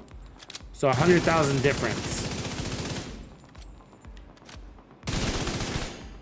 The Sitar is badass, by the way. It is an absolute laser beam. Head chopped off. I mean, this thing destroys. So yeah, so Eclipse. So the question is, why would Eclipse? Okay, so there's the damage. So, but more importantly, okay, so this has got perfect glass cannon. So it's got 5% more amplified damage than the other version. Okay. But it also has 60% more, it's also got 10% more inbound amplified damage because it's the perfect glass cannon. So The other build, that alone makes the other build better because you're able to take more punches, basically. But this build, actually, it is a little light on on crit damage, so it could go a little bit higher on damage because I'm running these Contractor's gloves. Actually, I'm sorry. Let me swap that out to these Contractor's gloves. That was a mistake. I had the wrong Contractor's gloves. It'll only take a second to run this test, though. But it's not going to hit the mark. It's not going to hit the mark. But I want to make sure people aren't confused. 771. You guys see that? Get another kill.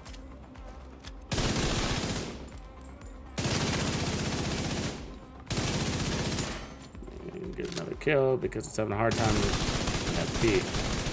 See, it's not registering that kill. You see that? There it is. There it is. There it is. 771. Okay. So it's 100. It's let me see. We were getting 843, so 43 was 7. So we're 70, about 72,000 off. Okay. Oops. 72,000 less. Show me the build. This is 72,000 less than the other DPS build with all crit damage. So the thing is that what a lot of people don't like to talk about, okay, is that damage to armor is situational. Damage to targets out of cover, also situational. Now, although the situation happens a lot, there's still situational. Crit damage is, as long as you have high crit chance, it's consistent. So crit damage is more consistent than damage to targets out of cover in overall gameplay. Crit damage is more consistent than damage to armor. However, multiplicative damage like damage to armor and damage to targets out of cover is on top, in addition, and multiplies as like all of your damage after it's been computed. And that's why it tends to hit higher. But when you get your crit damage as high as we've gotten here, so let's go back to our max crit damage build, right? And actually, I didn't save that last piece, but we actually ended up with running this this piece there. So this is how we ended up running it in the end, right? And we still had, remember, we had an armor core on that too. So we had two disadvantages with this build. One, we're running armor. Two, we're not running perfect glass cannon. The other build is running perfect glass cannon and it has no armor. And this still beat it by 40-something thousand, right? Or by 70-something thousand. If I had a piece that didn't have armor here, I would... Oh, wait, actually, I can switch that to this now. Let's see that. There we go. Now let's see where we can get it. I bet we're going to increase that spread even more. But the perfect glass cannon, non-perfect glass cannon, that's just going to be the way it is, right? But let's see about this. Let's see if we can get that. So we got to beat 853. 771 and 853 is what we got to beat. 914. Do you see that? Let me try to get it on paper. There it is. Look at that number. 914. 914. That's what this build just hit at, guys. That's a big deal. 914. That's stronger than the Contractor's Gloves and Fox's Prayer. By a lot. You can't deny that. We just saw it. We can't deny it. Right? And so, but more importantly, is that crit damage, and so this is the point that I want to make, is that crit damage is more consistent than damage to armor. Okay? Because the reason why is because not every enemy has armor, right? Red guys, chungas, tech, weak points. All of that is health damage, okay? Crit damage works on chungas, works on weak points, works on tanks, tech, right? And of course it works on enemies with armor also. Damage to targets out of cover, the Fox's Prayers, right? Only works for enemies that are not in cover, which is a lot. I agree, because they're always kind of running at you. But when you're shooting at an enemy that's in cover, then damage to targets out of cover isn't working. Crit damage works for enemies that are in cover and out of cover. So crit damage is really important, but at certain levels, that multiplicative damage will beat it out. So if we were closer to 200,000, like or between 220,000 gross crit damage. So and all crit damage, then or I should say net really, then the standard DPS old meta build would beat it. But because our crit damage is actually really high on this build, it's actually because we've got to remember we're getting 40% more crit damage from killer, and then we're getting 25% more from the Coyote's mask, so that's 65% more, right? So this is actually 208 plus 65 is what we said, right? So this is at 273. So we have 273% crit damage. That's a lot. So that spread, that extra 50,000 crit damage or whatever the spread is from the other build is enough to outweigh the multiplicative damage from those metas. So it doesn't necessarily make this the strongest build in the game, but it puts it way up there. I mean, without killer, we're critting at 874 without killer, or what is the crit? 836 without killer. So let's get that killer going. Boom. It's not as crit. 914. Beautiful. That on paper. That was too slow. And this does work in the field. This is not a situational build. This works in the field nicely. I have used it. Actually, and put the striker, pair this up with striker, by the way. It's a nightmare for the enemies. 914.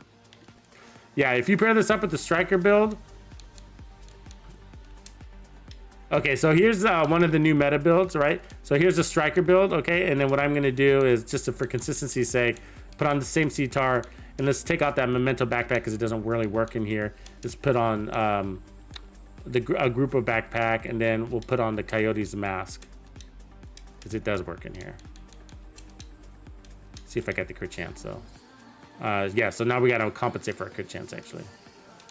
Crit chance is too low because of striker. So we're at 44. Move this to crit chance. 49, and then let's push that up one more notch. Got crit chance there already. Okay. Crit chance there. So let's swap this. Actually, if I had a better backpack, damn it, same situation. I need a backpack that, because I got headshot damage there. Like if I had crit chance, let's see, crit chance, crit damage. I could change that mod, but basically, if I had a better backpack, I'd have just a little bit more crit damage. Put a crit chance on this. Okay, so it's gonna be a little bit underpowered. It could have a little bit more crit damage, but it's gonna be pretty close. Okay, so we got striker, so we need to build up our stack. So let's focus on that first, and then we'll get our then we'll proc killer. So the little green bar, the striker bar there, the little green bar is what we're watching. All right, and so now that we're up full, let's get our kill. Then let's see what we crit at. 962, so this is stronger. You see that? 962. So let's look at our crits. How many crits do you think we have on this? Look at how low our crit damage is, guys. That's insane. So when killer procs in, we get 40. And then with the mask, we get 20. 25. So we get 65. So this is at 185. Actually, we got too much crit chance. Let me back this out. Put crit damage here. The reason why is because I forgot we're wearing Coyote's mask. It's going to give us 10% crit chance. So this is at 59% crit chance, okay? So let's see what that should push us over 1 million or close to it. So let's build up our stacks again. So this is stronger than 280 whatever we had crit damage before. 285% crit damage. We're under by 100 crit damage, right? 100% crit damage less. Okay, stacks are built. Let's get our kill. Reload and let's crit. 993. Did you see that? 993. There it is. 1 million. A million, critting out a million with the C-tar, ladies and gentlemen. Critting out a million with the C-tar. Now, see how I have headshot damage there? So if I had crit chance instead of headshot damage there, that would allow me to roll another crit damage mod, right? So let's go ahead and do that and demonstrate with real power that this is gonna do. So on paper, we're gonna be under critted, but just keep in mind that if I had a better backpack, instead of headshot damage, I'd have crit chance there. So it's gonna skew our numbers just a little bit, but it's I just want to see if we can actually cross the million mark. But let's get our strikers up. Reload, get that kill. Okay, now let's get that crit on paper. Yep, we crossed a million. There it is, 1,024,000. That's what this will actually hit at.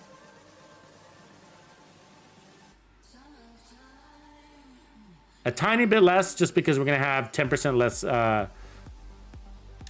headshot damage, because we're gonna replace that headshot damage with a crit chance, but we're gonna be really close to 1,024,000. I'd probably call it 1,020,000. Trying to get it to land on paper. Sometimes it's really hard at doing that.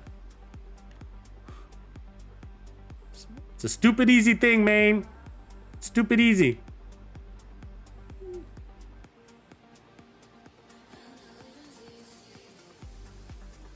Stay on paper. There it is. There it is. 1,024,000 with the C-tar. You know how easy this build is to make, guys? You should all have this build. Who has this build? Who has it? Look at that. Look at how low that crit damage is. Now remember, this is with Killer. I love Killer. It works really well with the Striker build and the C-tar together. This thing works in close ranges and long distance. It's a beautiful build. Beautiful build. So yeah, really good little demonstration. So thanks for bringing that up, bro. Eclipse. But okay, getting back to your comments now. Let me define where we are in the chat feed.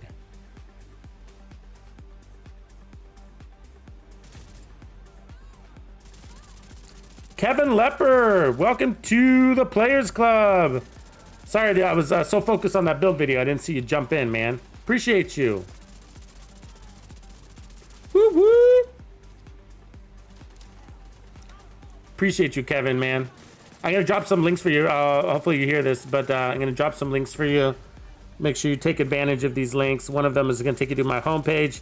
You can see right at the top there is a members only playlist, and then the other is gonna take you to the Discord, and we have a members section in the Discord for the Players Club. So you are invited to join there. Kevin, thanks for supporting me and the community, man. You rock. And because you're a true Bandito, you do get access to classified builds. And for those of you that do not know, classified builds are secret builds made just for Tux's Players Club True and Hardcore Bandito member levels. And as you can see, Kevin Lepper is now a true Bandito. Welcome, welcome. And these are extra builds I make as a thank you to Kevin Lepper and Banditos alike that support me and the channel and therefore the entire community. And because that's what I do, I build, create builds, and build and support the community. So if you want to tap into these secret classified builds, you can get access today. But making sure you are like Kevin Lepper. Join the link button below. I will make sure I drop that in the chat feed also. Kevin found it. It's also in the description area if you're watching this on the replay. Thanks for the support, guys. All of you. I am part of the cartel. Is my mask, CN, is my mask making you think I'm part of the cartel? It's gangsta, huh? It's a gangsta mask. Okay, I see you got a question there, Rob Young. I'll get to you in a second. Just kind of scrolling through to some people that came in earlier. Daryl Missa says, my clan leader from Norway. Huge shout out to Vulturine Virus. Huge shout out to him for sure. Oswaldo Perez de Mexico. Bienvenido, Oswaldo. Appreciate you, man. Thanks for letting us know where you're from.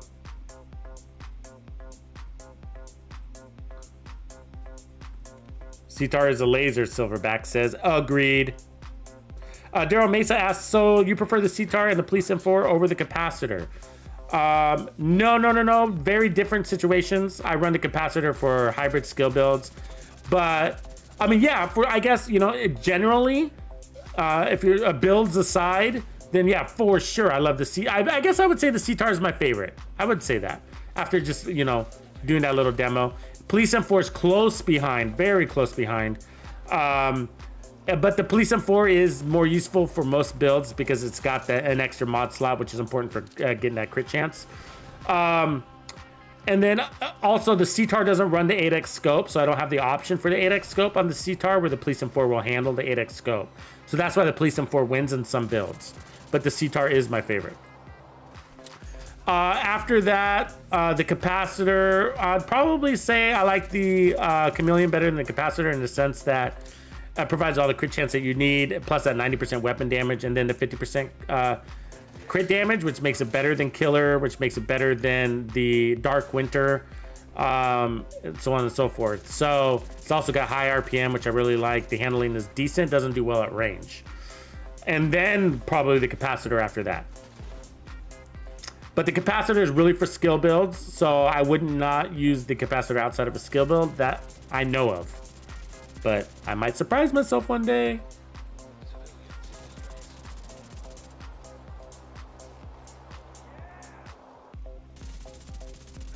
Reese Snow says, I'm literally in the summit grinding this right now. Good job, man. Good job, man. I hope we have a good map day, too, where you'll get some of the pieces, targeted loot you're looking for out in the real world. I mean, in the open world. It's easier to farm in the open world. More fun, too, sometimes. I find I don't get the loot quantity I need in the summit. It's like you gotta grind a lot of floors. Remember to join Discord if you haven't. Also, if you're looking for a clan, the Tux clans, we just opened a couple of new Tux clans. Those are additional Tux clans. So come join the party. Discord is the best place to find us, but you are welcome to raise your paw here, and somebody will attend to you. Jonathan Rivera. ¿Qué tal, Jonathan Rivera? I like the last name, Rivera. Classy last name.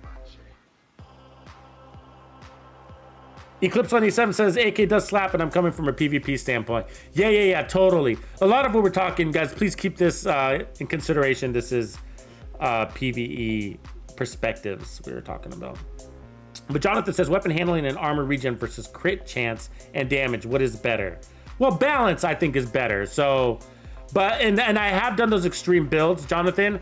I can't remember what the builds were called, but they're not that old. They're a couple of weeks ago, where I put these like crazy, like the rail splitter build with like 185, literally 185% accuracy. And I showed, so I did this build comparison, and I literally did side-by-side windows to demonstrate that the time to kill on a 185% accuracy build using the rail splitter, which is a CTAR, and comparing it with the meta build, you know, with Fox's Prayers, Contract Gloves, plus Perfect Glass Cannon, was relatively indistinguishable time to kill. The time to kill was so fast that you couldn't tell. I could have told you I was wearing Glass Cannon and you would have believed me, but the reality was it was just accuracy and RPMs that is king in builds. But in the end, it was a blend that was the better. So getting a blend of high accuracy with crits and amplified damage is definitely the way to go. So the point is, don't ignore weapon handling, make it a component of your build.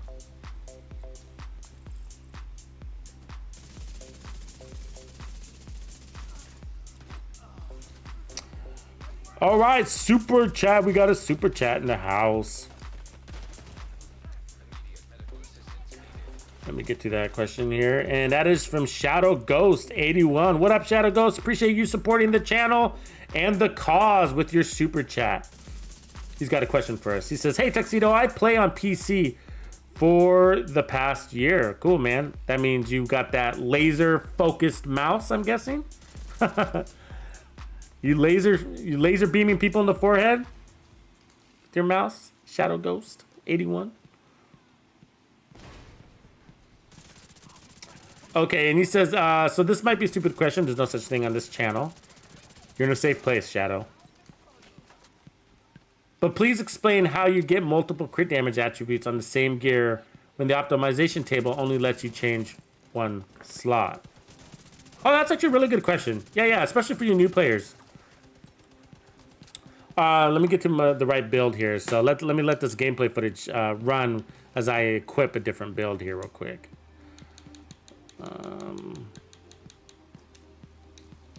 Okay, so that's actually a really good question. Because a lot of, some stuff I do take for granted that you guys have been here for a little bit, but a lot of people aren't familiar with different facets of the game, right? And so one of the facets of the game is crafting, and utilizing these optimized pieces. So what he's saying is, how do you get multiple crit damage attributes on the same gear when optimization table only lets you get one in the slot, right? Which is exactly true for most gear pieces, but these are special gear pieces, Shadow, and that's what I'm using these special gear pieces to mimic other brand sets. Okay, so Grupo, for example, let's use crit damage as an example. So Grupo allows you to have up to 3 crit damage attributes, right? So one from the brand set, which is 15% crit damage. One as a secondary attribute, which is 12% crit damage. And then one from a mod slot, which is the third. So I can remove that mod, right? So that's the third. So what I've done is, let me put that one back on. Okay, so with special pieces like the chill out mask, you can use the mod spaces to mimic a Grupo chest piece and put double crit damages on it, right? So by doing this, it's going to look just like the Grupo backpack. We are mimicking the Grupo backpack. And so that's a special gear piece that allows us to do it, and it's called the chill out mask. It's basically functions similarly to what we call improvised gear pieces, and that's what you're looking at here. So notice there is no brand attribute here. Instead of a brand attribute, so gloves don't have a mod slot, okay? But when you use improvised gear pieces, you don't get a brand mod slot, a brand attribute, excuse me. You don't get a brand attribute, but instead you get a mod slot so that you can use the mod slot to mimic or replicate a brand attribute or be something entirely different. All right. So if you look at gloves, let's look at these wiring gloves or these Golan or these contractors, any of them, they come with a brand attribute. You see that? So the brand attribute for this one is the LMG damage, 10%. But improvised gear doesn't have a brand attribute. Notice it's blank up at the top there. But the Petrov piece doesn't have a mod slot. Improvised gloves too. So in theory, you're trading a brand attribute for a mod slot. And so you can use the mod slot to act like a Grupo piece. And that allows me to get an extra crit damage on here. And so that's all I'm doing. is I'm using the mods to double up on my crit damage with these pieces. And that's how I get my crit damage really high. So I did that down here as well. It's the same thing. Knee pads don't come with mod slots, but improvise, because these are improvised, I get that mod slot there. But notice there's no brand attributes. So I'm trading mod slots for brand attributes. By doing that, I can get my crit damage really high. Same thing with the holster. It's got a mod slot there instead of a brand attribute. By doing that, I can effectively run 4 pieces of Grupo on top of my original. So I got 5 Grupo Sombra pieces here, basically, is what it's like running. It's equivalent to running 5 Grupo Sombras, give or take a few percentages. Does that make sense for you, Shadow? Give me confirmation that that's sunk in. But anyways, oh, just the last thing. You can get improvised pieces by going to the crafting station. So here's a crafting station. And then you go to your gloves. You want to do, you don't need to improvise for your masks, okay? Or any other piece. Just for your gloves, your knee pads, and your holster. And so you just go down to here and see these improvised. You can craft them right here. They cost an extremely, this will eat your resources. So you need to make sure you have a lot of resources, because it takes a lot of resources to get what you're looking for. So have a plan when you start crafting, know what you want to look for. And then having second multiple characters also helps with crafting these improvised pieces. But if you can, if you see here, you'll see here that I got a ton of improvised. Look at all these improvised pieces. Look at that. That's just the gloves. And I got some more in my stash. So you know. But like, here's my knees. Let's look at my knees. So for my knees, holsters, and gloves, I got all these improvised. Look at all these improvised on my knees. And I got more in my stash. So I use improvised a lot. It saves me a lot of actually space because they're so flexible. And then also it saves me a lot of farming time because they're really flexible to use. I just re-roll the attribute over and over again to assemble builds as I need. Right, so for this one, so I can change that crit damage to skill damage. I can change it to status effects. I can change it to crit chance, whatever. And then I have this one. I could change it from crit damage to crit chance or whatever I need. Weapon handling, you know, so they're really flexible. It saves me from having to go out and farm another Providence. Shadow says, thank you. I support you, bro. You and watch you all the time. I'm on my way home. I can't wait to try this. God bless. God bless you, brother. Thanks for supporting me again and again. No, I've got to help, man. But yeah, feel free to send out questions, everybody, if you guys got them, or Shadow Ghost if you need some follow up on that. But yeah, improvise is really important. Just do realize that you have to get a good place with your resources, because it's going to eat your resources. But I think they're vital. They really help with the build diversity and in creating those builds. But I hope we just saw, like, Eclipse. You know, going back to you, Eclipse 187 with your high crit damage build, that you can have an even higher damage build just by running that simple Eclipse version, where we showed that we're critting at over 1 million. And that's using the CTAR. Remember, the CTAR has a low base weapon damage because it's got high RPMs. RPMs are king. On top of that, you're landing more shots because the CTAR's got good handling, and Striker has got really good handling with it as well. Right, more handling for you, and it brings more RPMs on a weapon that already has high RPMs. I think is a nasty build. I invite you all to run that CTAR build with 4-piece Striker, because it is a ton of fun. There's no doubt. In the control points, you got to get out of the testing range for that kind of stuff, though, because the reality is that enemies move, you know. And what you're looking for is to see how fast it takes you to clear out enemies. You know, when an enemy's standing right in front of you and you're shooting them at him, you know, that's an easy target. But you're talking about enemies that are running all over the place and everything like that. And if you find yourself having ammo issues, that means you're before you clear content, that means you're missing too many shots. Little things like that are tells.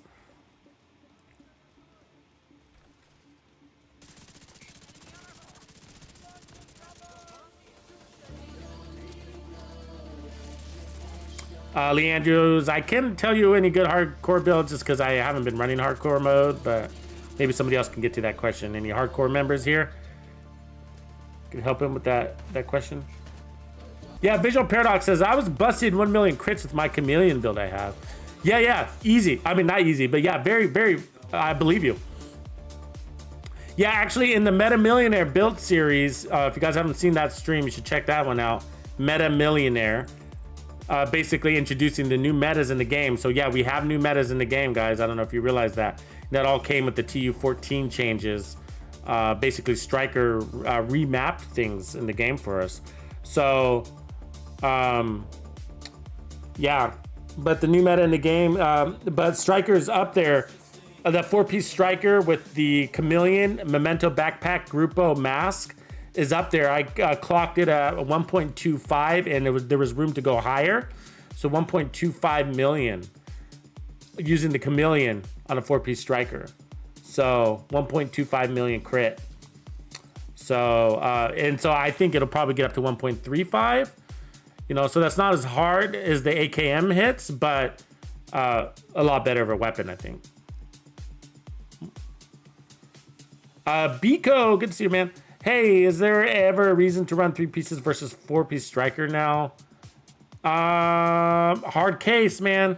That's a good question. It's a hard case. I can't think of a case where you would, I guess, you know, the only time I could think of is like if there was a weapon that wouldn't have the ability to maintain that the amplified damage stacking. So you were literally only going after the weapon handling or the RPMs. Like if you were to run 3-piece striker with the like an 1886, so you're talking about a one bullet at a time, you know, kind of thing, you know, single round, single shot type builds.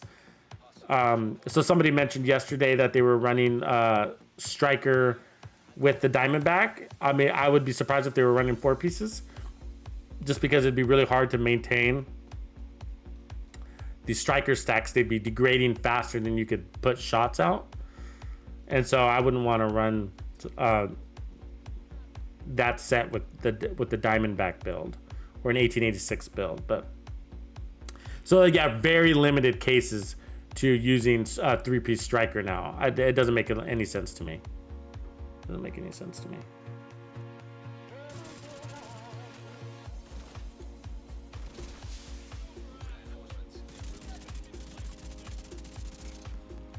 Yeah, I'll re-show. Black John Wick says, "What's up, Black John Wick?" It says, "Can you re-show the striker meta build that you just made?" So yeah, I'm gonna put it back on. I have to reassemble it real quick. Give me a second.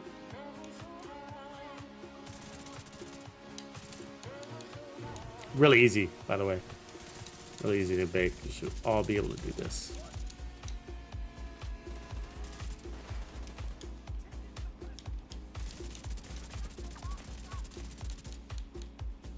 Bear with me, I'm assembling a build.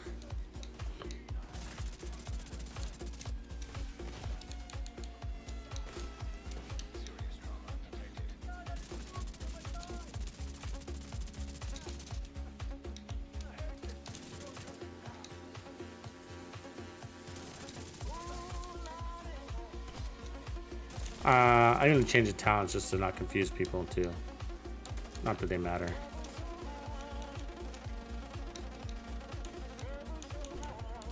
All right, so I think I got it there. Okay, I'm gonna flash over to this. So this is the build I demonstrated where we were getting over 1 million crits. So I'm running Gunner. So Gunner for the ammo, also for the 10% armor on kill, because we have no armor on kill on this build, but 10% armor on kill is just fine for this build because you're killing really fast. The gun is really important. I'm running the CTAR, and then I got crit chance all on it.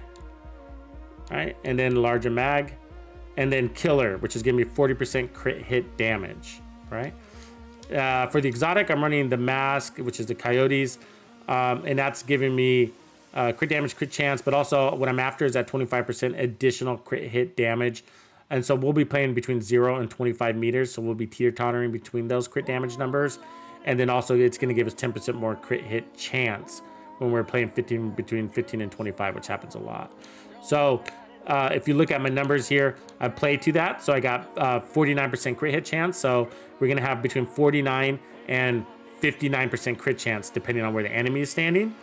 And then we're going to have the crit damage is going to go up because of killer and because of the coyotes mask. So we're because of killer, that's going to push us to 130 plus 40, so that's going to be 142.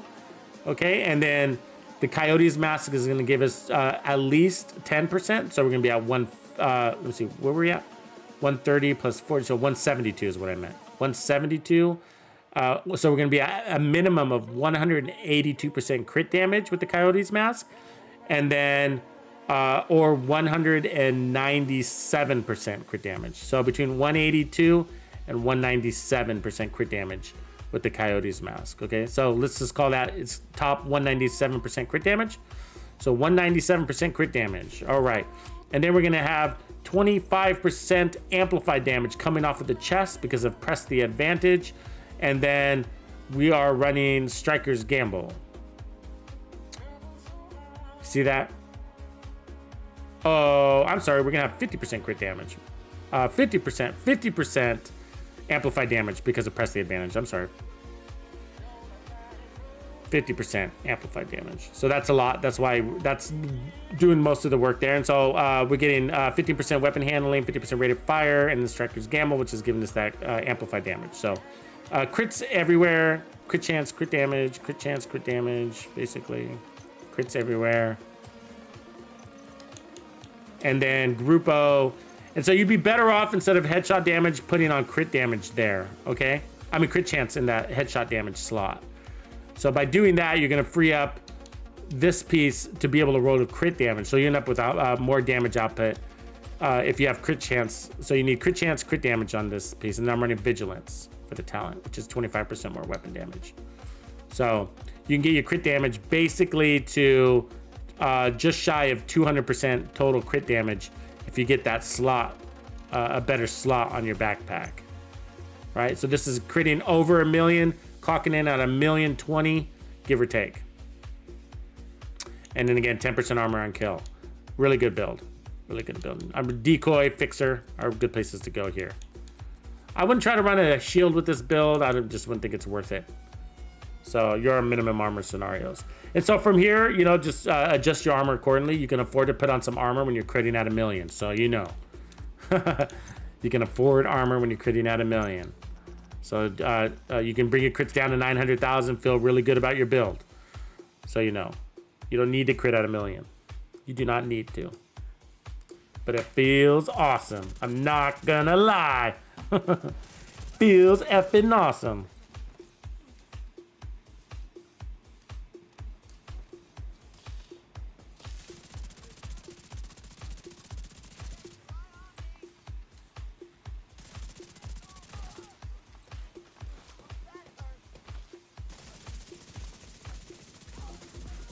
Good job, Reese Snow, for banging that out, for getting all the pieces you need for the Red Foundry. Really fun build. Really fun build. So that's what you guys are all watching here. This is the new classified build that just dropped yesterday. It's hot, hot, hot, red hot. Red hot, red hot. For those of you that entered the stream late, I am going to show you this. Let me tell you why you're here. This is all about time. Time gives legitimacy to its existence. Time is the only true unit of measure. It gives proof to the existence of matter. Without time, we don't exist. I imagine that right now you're feeling a bit like Alice, tumbling down the rabbit hole. All the explanation you need. You take the red pill, you stay in Wonderland, and I show you how deep the rabbit hole goes. Time is the only true unit of measure. Unfortunately, no one can be told. Speed up the image infinitely. Disappears. So what proof do we have of its existence? Time gives legitimacy.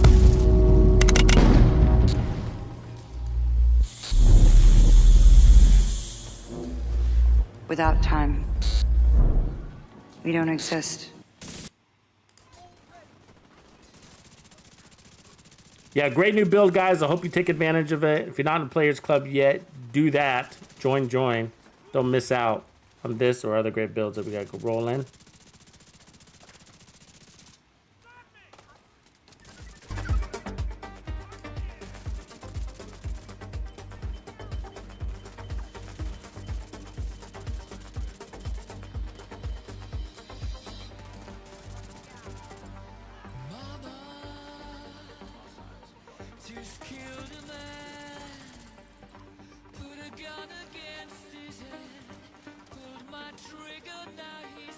Cool, guys. I think we've seen what this bad boy can do.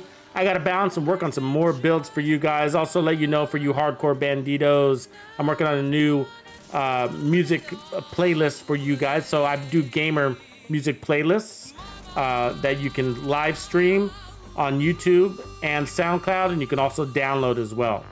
So you can listen to them offline. So anyways, I'm working on for the latest, and those are accessible to the hardcore Bandito member levels. So look out for that, be on the lookout for that, and I will catch you guys on the flip.